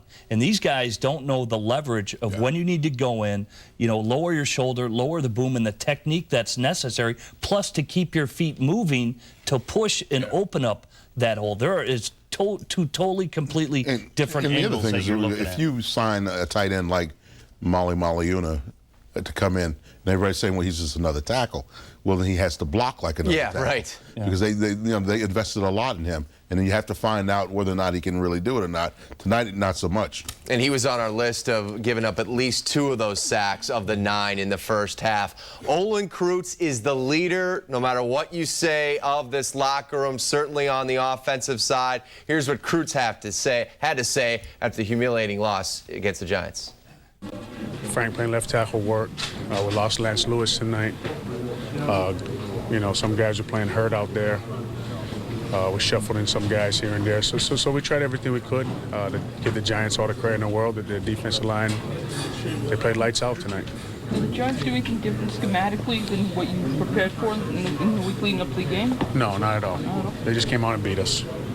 Well, a few players said they never saw this coming. Would you agree with that? And have you been this frustrated? I mean, do you remember a game like this? Yeah. Played in a lot of games like this. I've played 13 years, so.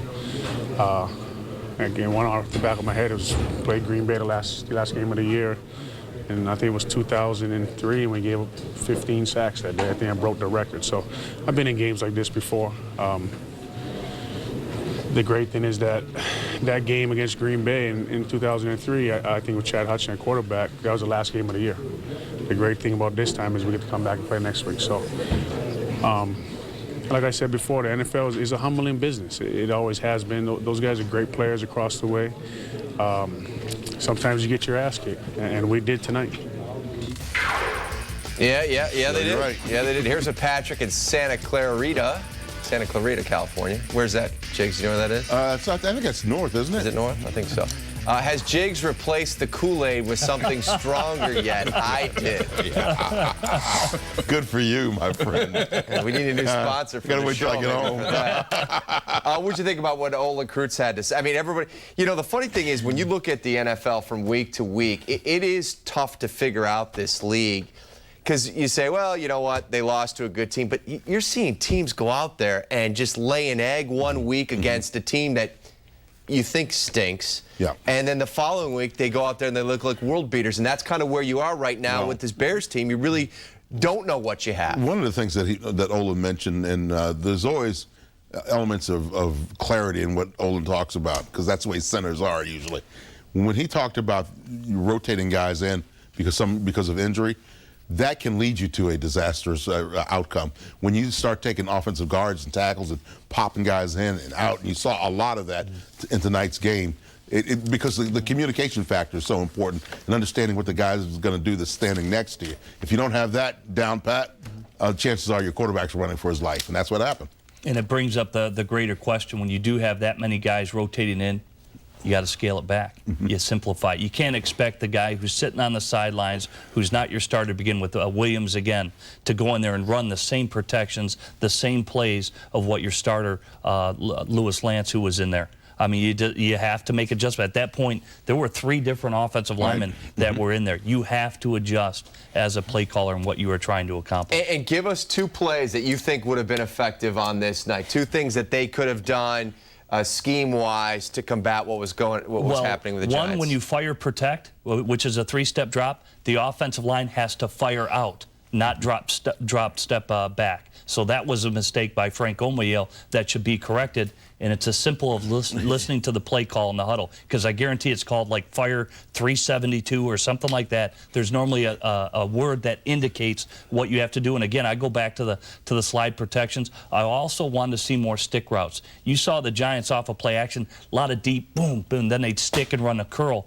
against zone coverage. As much as the New York Giants blitzed, the Bears should have been using their tight ends because their linebackers were so active on stick, option routes, things like that. Howard, 3.7 yards per carry for the Bears rushing attack tonight. Can they run between the tackles, or are they strictly, is it going to be like a perimeter type of running attack, do you think? I think the success that we have seen them run the football, which has not been a lot, it's been counter plays, or it's been plays to get you to the outside on the perimeter. That's where you would expect them to be able to have their success, because right now they don't have a play, or we used to call them an identity play, where they can line up, it's 3rd and 2, and you can go get it. The players already know what's going to be called, and you just go out and execute. And right now they don't have that identity or that attitude play. You know, you're exactly right. And we talk about how you have to go about doing that. The only way to get that done is to go out and drill it. Yeah. And sometimes in the game, it comes down to that. It may not work the first time. It may not work the second time. But here's an example of why you keep doing it. Tonight, the New York Giants continue to run the football. And I said on Thursday's show on Bears Blitz, if you watch them, I guarantee they're going to be looking to the backside of that play or trying to run counter. And that's exactly what they did, because the Bears defense flows to the football so quickly that they were able to shake back and get back to the backside and have some success there, at least enough to keep their run game going. Maybe that's what the Bears have to look at offensively, is making sure that you stay after it and keep probing in there. Sooner or later, you're going to find some opportunities. That's a great point. Greg Olsen was targeted 8 times in this ball game, had 5 catches for 39 yards. He addressed the media a short time ago. Let's listen in from the former U-Star. You know, with the turnovers, and they gave us as many opportunities as they could. We were inept. We just couldn't get anything going, and we just have to do a better job being on our side of the ball, taking care of business, especially when the defense plays so well. You can't put them in that many positions and expect them to hold every time. So for the amount of times and poor positions we put them in, for them to do as good a job as they did and get the turnovers, and time again, we just, for whatever reason tonight, just couldn't get going. The sacks and all the pressure, when that's going on, what are you seeing back there? I don't know. It's hard to tell. We're gonna have to see, exactly where the breakdowns were and whatnot. But I'm sure everybody had their hand in this. It's not one particular position, one particular. This is on the offense as a whole. We need to get better. What specific adjustments did you guys try to make during the game? Because it seemed like every time you countered, they had a counter offer. Yeah, first off, we just couldn't stay on the field. With the amount of 3 and outs, it's hard to get any momentum. It's hard to get any, sort of rhythm going when, you're 3 plays back on the field, back on the sidelines, 3 plays back. It's hard to play like that. We just didn't do a good job on 3rd down. We didn't, on 1st and 2nd down, we were losing yards, which put us in, 3rd and long, which is a tough down, especially with their front 4. So, we just all around didn't play well enough. That's pretty much what it comes down to. Yeah, 3rd and long is tough. 3rd and short's tough. Basically any kind of 3rd down situation the Bears were in does not work. Taking a look at the wide receivers and the tight ends and the productivity from those guys. Jay did miss Devin on a go route in that first quarter, and maybe would have loosened things up a little bit. You never know, but Jay definitely missed him there early Ideal on. coverage. I mean, here, if they know they had called a go route, when you look at the Bears, it was press coverage by the New York Giants.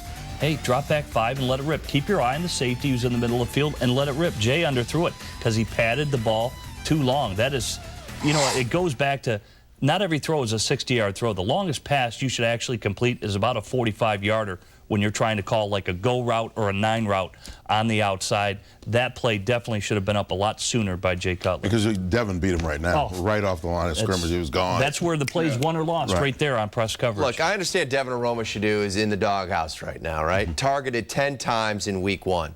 I think he's been targeted once since. No targets tonight.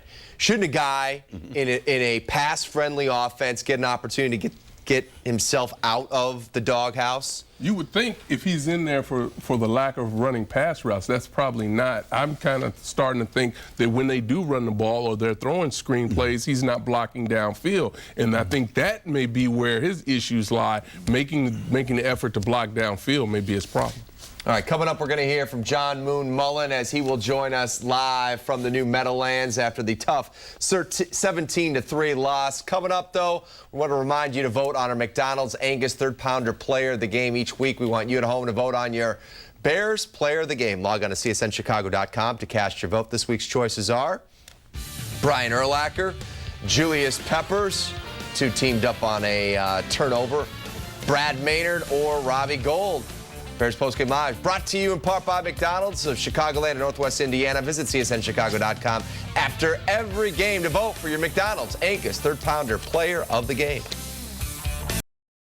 Week certainly have a lot to say after this 17-3 loss to the New York Giants. Joining us now live from the Meadowlands, csnchicago.com writer John Moon Mullen for The View from the Moon. And, well, yeah, the view from this moon, I'm sure, did not look any better than what we watched on TV. An absolutely putrid performance by the offense. The 9 sacks in the first half certainly highlighted the futility of this group. Yeah, I'm not sure we call it a highlight, but it was something. And then you have Todd Collins go out, and then we set the franchise record with the 10th sack of Caleb Haney. So we saw history. Let's look at the bright side here. Yeah. We certainly did. Now, can they fix it? What were the guys saying in the we heard from Kreutz, we heard from Schaefer. A lot of them kind of giving us lovey speak. We don't know what happened. We will look at the tape. It's only 1 week. There is Carolina next week. Kind of robotic in their response. But did you get anything else from the offensive line? You know, it's interesting. I did have just a moment with Mike Tyson. I said, just casually off the side here, I said, yeah, any other levers you can pull? And he kind of looked around and he said, yeah, I'm suiting up. So he said, I'm running out of bodies, for one thing. So, you know, it's hard to tell. They want to get Jamarcus Webb. It's kind of a weird situation. They want to get Jamarcus Webb more playing time. They really see him as a starter. Roberto Garza had the knee situation. Lance Lewis was hurt. It was a shuffle, and if there's one group that's affected by that kind of thing, it's the offensive line. So just chaos on a night when it was kind of blood in the water with the Sharks coming. Well, good points, Moon. But, well, if it's performance-based and Lovey sticks to his word, they'll all be sitting on the bench next weekend against Carolina. But yeah, maybe I'm suiting up. Well, maybe just talk a little bit about the run game. I don't know if you got to talk to whether it's Todd Collins or if Jay was able to talk, or even the running backs, whether it be Forte or Chester Taylor. The lack of commitment totally to the run game. I mean, play action wasn't available. Throwing the ball, I mean, anything of the sort coming from the run game was non-existent. What did they have to say? You know, and all they would really say, and I talked to Chester Taylor about it, and he frankly used the very safe response of, you know, I just run what they call. But at some point, you know, the Mike Martz, who was so touted for all of the scheme changes they made in Dallas, you know, you look back and they called 20 pass plays in the first half and 7 runs. 9 of those ended up being sacks. So a very puzzling play selection. I don't know whether they didn't think they could block it or not, but the offensive linemen were just in shock. So they really weren't good to talk to about anything. Moon, with all the bad play on the offensive side of the football, the defense was still able to continue to keep this team in a situation where they could go out and win it. How did they feel about the game, particularly late in it? You know, Howard, it's probably what you hear from defensive guys like Urlacher, Briggs. I'm trying to think who else. They really look at this thing as a team situation. They will talk about the plays they didn't, the stops they didn't make. like Zachary Bowman getting beat for the big pass at the end. You know, they're not taking any kudos, or they're not pointing any fingers at the offense, because there are too many situations where they could have made a play here, play there. So I didn't sense any resentment. There's just a general, I don't know what you want to call it, just a numbness, even with those guys. Julius Peppers says, look, it's one game. Let's just put this one behind us and go on, which is kind of the way he treated the Winds, too. Yeah, but, you know, the one thing about what happened to them offensively, and I agree with Howard, the defense, I thought, played an outstanding football game. A couple of missed tackles here and there, whatever, but they were out there forever, too. But how do you get ready for Carolina now? Because you are going to see a lot of the same things. Let's face it. You know, if you can't stop it, somebody's going to run it until you figure out a way to beat it. That's the way the league is. Right. Yeah, I think they're probably looking forward to playing Jimmy Clausen, but I think they're going to see a lot more of, I want to say D'Angelo Hall. I'm blanking on the running backs for Carolina at the moment. But, yeah, that I think the game plan will be pretty basic. And that might be a game that'll be over in an hour and a half if Carolina comes out and runs it. And I have to think that Mike Martz, they've got to let this offensive line tee up and run the ball, because they had a size advantage tonight that they really didn't exploit. So they just, playing back a lot of pass blocking, really let a much quicker line take advantage of them. John, you've gotten to know Mike Martz over the last few months. We certainly know his MO coming to Chicago. And tonight's outcome is pretty much what we've heard. You know, the quarterback is going to get beat up. Do you think this guy will make the changes that, are need to happen? Will he run the football on a consistent basis if that's what, the defense is going to allow? Or is he pretty stubborn in his ways and you know what? This is kind of what you get. Yeah, it's really a reasonable question, Pat. I don't know. I was surprised that they didn't obviously run the ball more.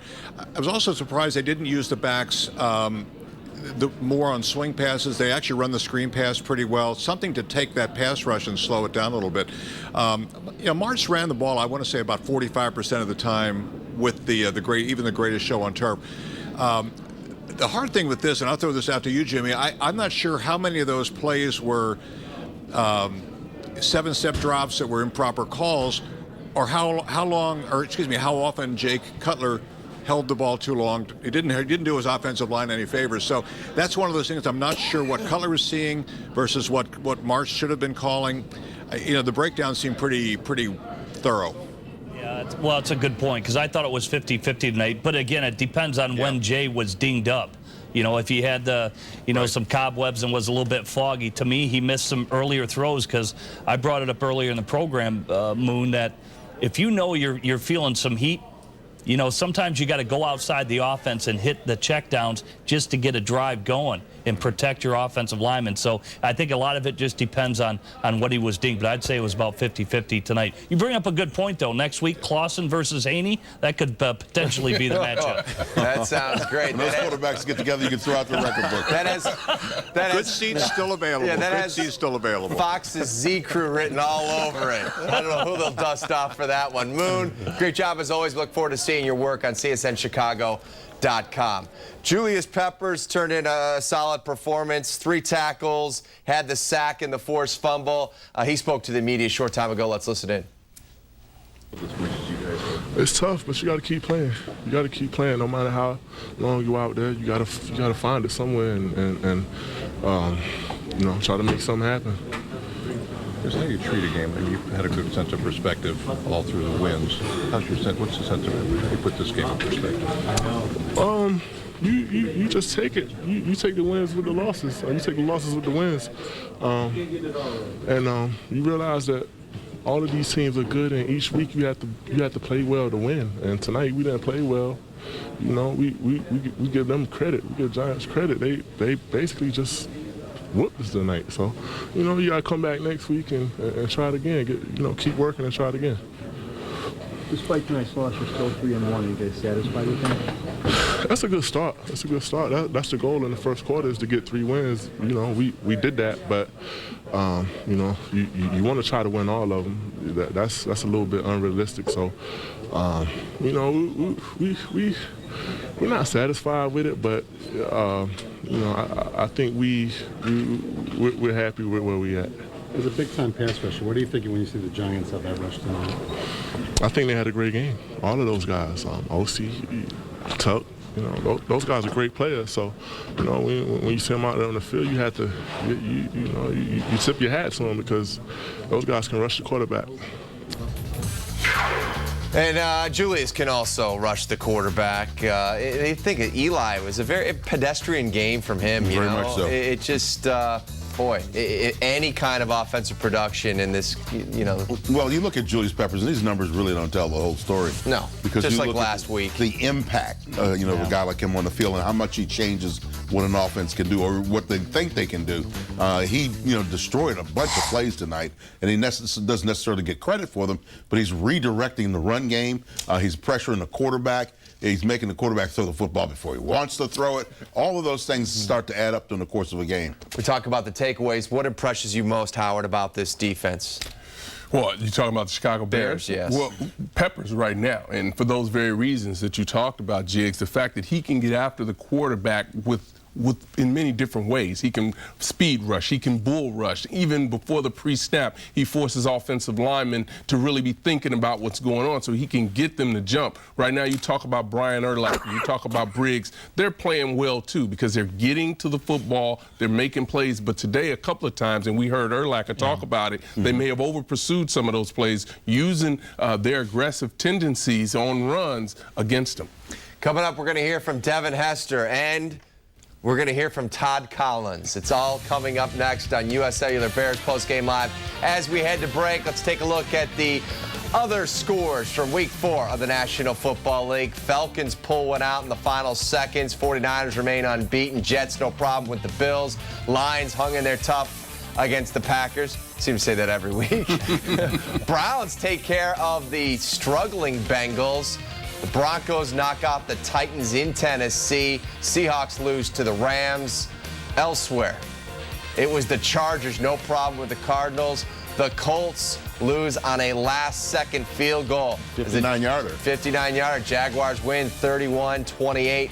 Ravens over the Steelers in a last-minute touchdown in that one. Panthers lose to the Saints on a late field goal. And the Raiders lose to the Texans. The Michael Vick versus Donovan McNabb showdown. Vick doesn't last very long. Knocked out of that game with a rib injury. And Donovan McNabb and the Redskins head back to the D.C. area, 17-12 winners.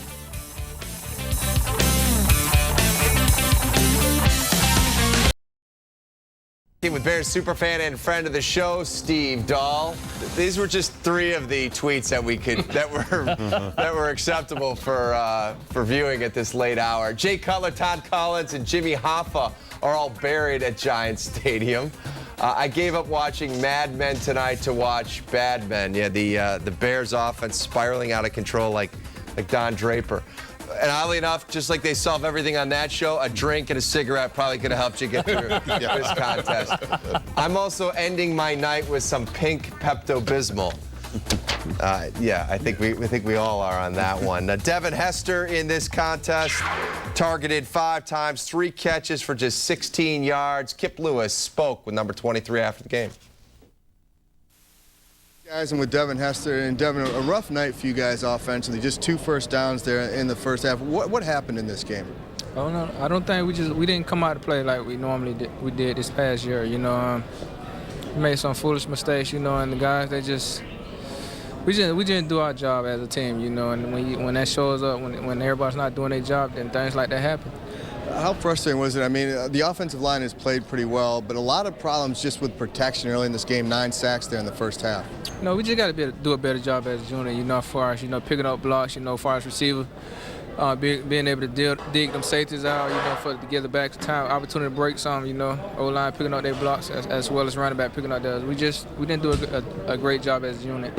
What did you guys have to change there in the second half? Jay goes out with that concussion. Todd Collins comes in. Did Todd get any snaps during the week? A lot of times as a backup, he sort of has to take those mental reps. Right. Basically, starting quarterback gets all the rep, during the week. Todd gets, some of the scout team stuff. But other than that, he don't really get a lot of reps. So, and you just got to be mentally ready for it when you get an opportunity. quarterback can go down in any situation like they showed today, and you just got to be mentally ready for it. Finally, Lovey always talks about breaking the season down into quarters. You guys finished the first quarter 3-1. You have to be happy with that. But where does this team, how do you guys bounce back next week going on the road again at Carolina? We just got to get back to the way we was playing. You know, the first 3 games we really played pretty good. You know, and this game was just unacceptable. We didn't do anything right. It seemed like, you know, the defense just destroyed us. You know, and our defense played pretty good. You know, they held they own, but the offense, we got to step up and put more points on the board. All right, Devin, appreciate your time. Devin Hester, guys, that does it from here outside the locker room. Let's go back to you in the studio. All right, guys, thank you very much. Here's some of the email that is coming into csnchicago.com, or you can also reach us at bearspgl@comcastsportsnet.com. Papa Bear in Downers Grove chimes in with, how much will this poor performance derail the season, Howard? I don't think it derails the season, but I also think you have to understand and you have to be realistic. They are who they are. I mean, they can't run the football, and they've been struggling with pass protection in the first 3 games. So this is nothing new. To this extent, obviously, this is new, but they have to try to get back to basics and understand and be able to communicate as a unit when you talk about that offensive line. So the Bears are who we thought they were. That's what they are. We just don't know what they are from week to week. It's just, it's 3-1 first quarter of the season. You got to be pretty happy with that. They definitely have been able to make some strides. You know, here's the thing, though. You know, you take a game like this, and right now, believe me, everybody that played in that game feels like it was a disaster.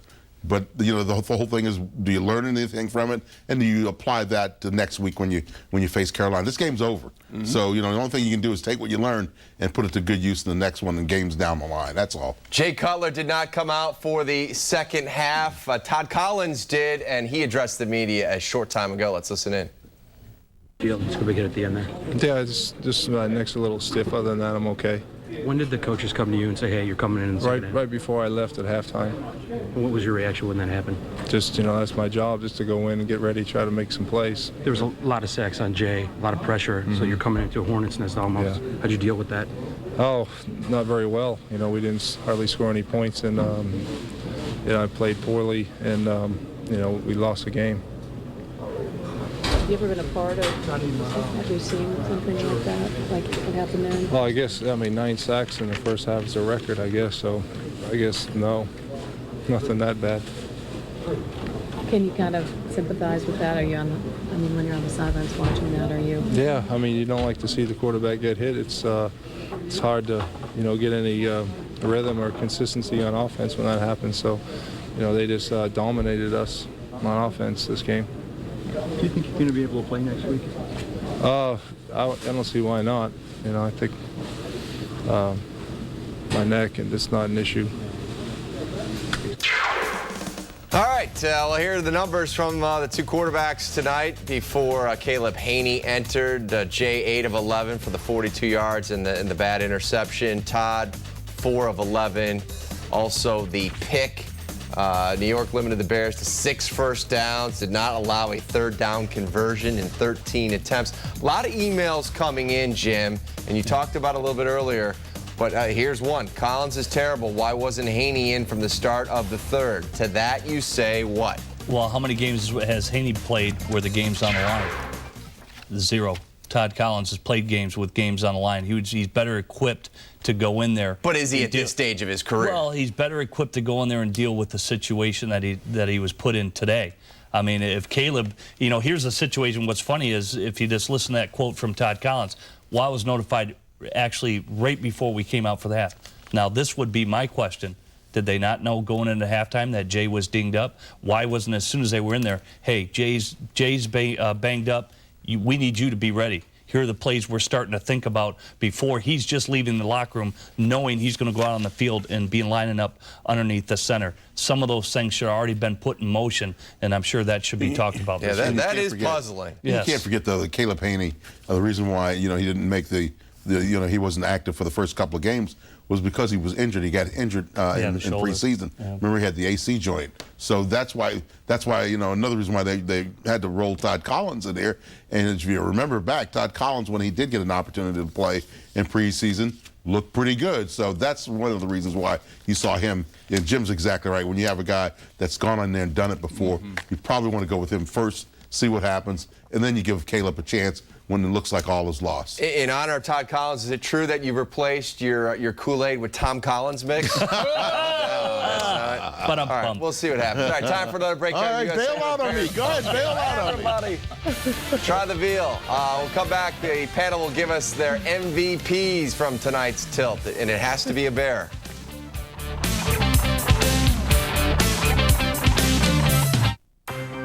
It's you.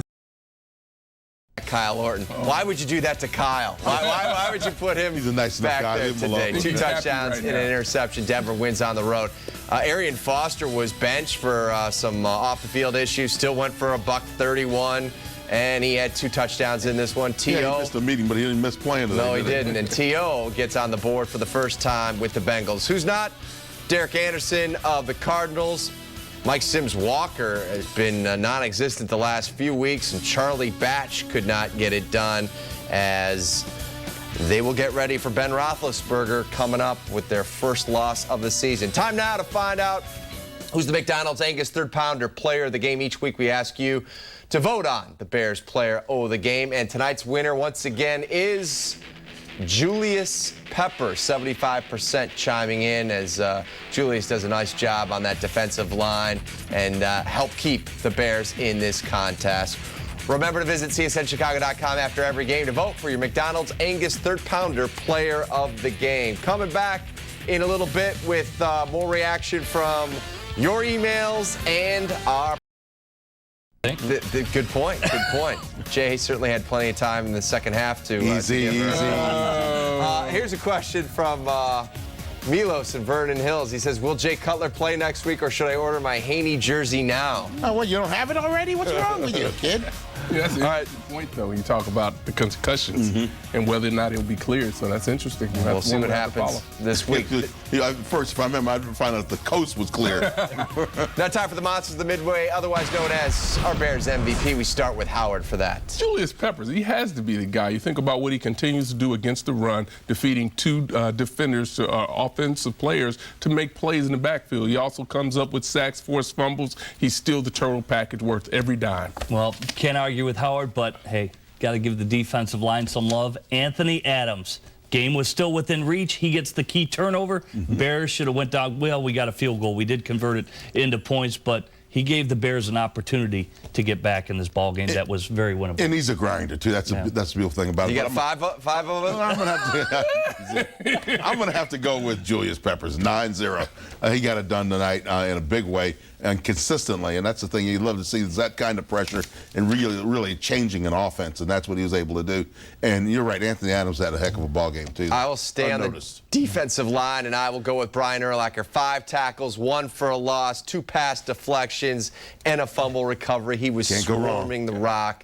54 has been great so far. One, I'd have had him, too. That's true. You would have had him and a few others. As we head to break, here's one more look at our U.S. Cellular Bears post-game live poll question. Bears! Is that what we call it? Who's most to blame for the Giants' 9 first-half sacks? O-line, Jay, coaching staff, Kristen Cavallari, or the coach? Is the O-line 25% say Martz, Tyson, that coaching staff are not making adjustments. All right, guys.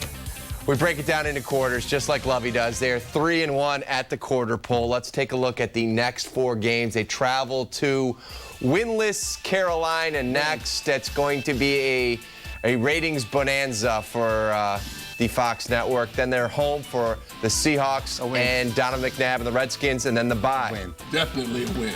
All right, so can they fix this? Everyone talking. Can they fix the offensive line here in the next couple weeks, or is this going to be just depending on who they line up against, whether or not that they'll be effective enough? Well, judging what Carolina did today against New Orleans, it could be tough sledding again. So Chris Williams better start. He better get in the phone booth and put on that Superman cape, because this whole line could have problems. Away from Julius Peppers. Just a couple seconds, Jigs. You're usually Mr. Optimist. This loss, what did it do for you? Well, it's a setback. There's no question. It's a mental setback more than anything else, I think. But you know what? Sometimes these things are good, because everybody was talking about, hey, don't pat us on the back. We don't need that. We thrive on it. Well, believe me, nobody will be patting you on the back this week. So now's a great opportunity to go out and prove what you can do against a Carolina team. Are we all right? There's just 10 seconds to go. Tell me things are going to be okay. I think they will if you improve communications. Ultimately, that's the problem. Giants got right against us. We'll get right That's against it them. for Howard, Jim, for Jigs. I'm Pat. Thanks for watching. See you next week.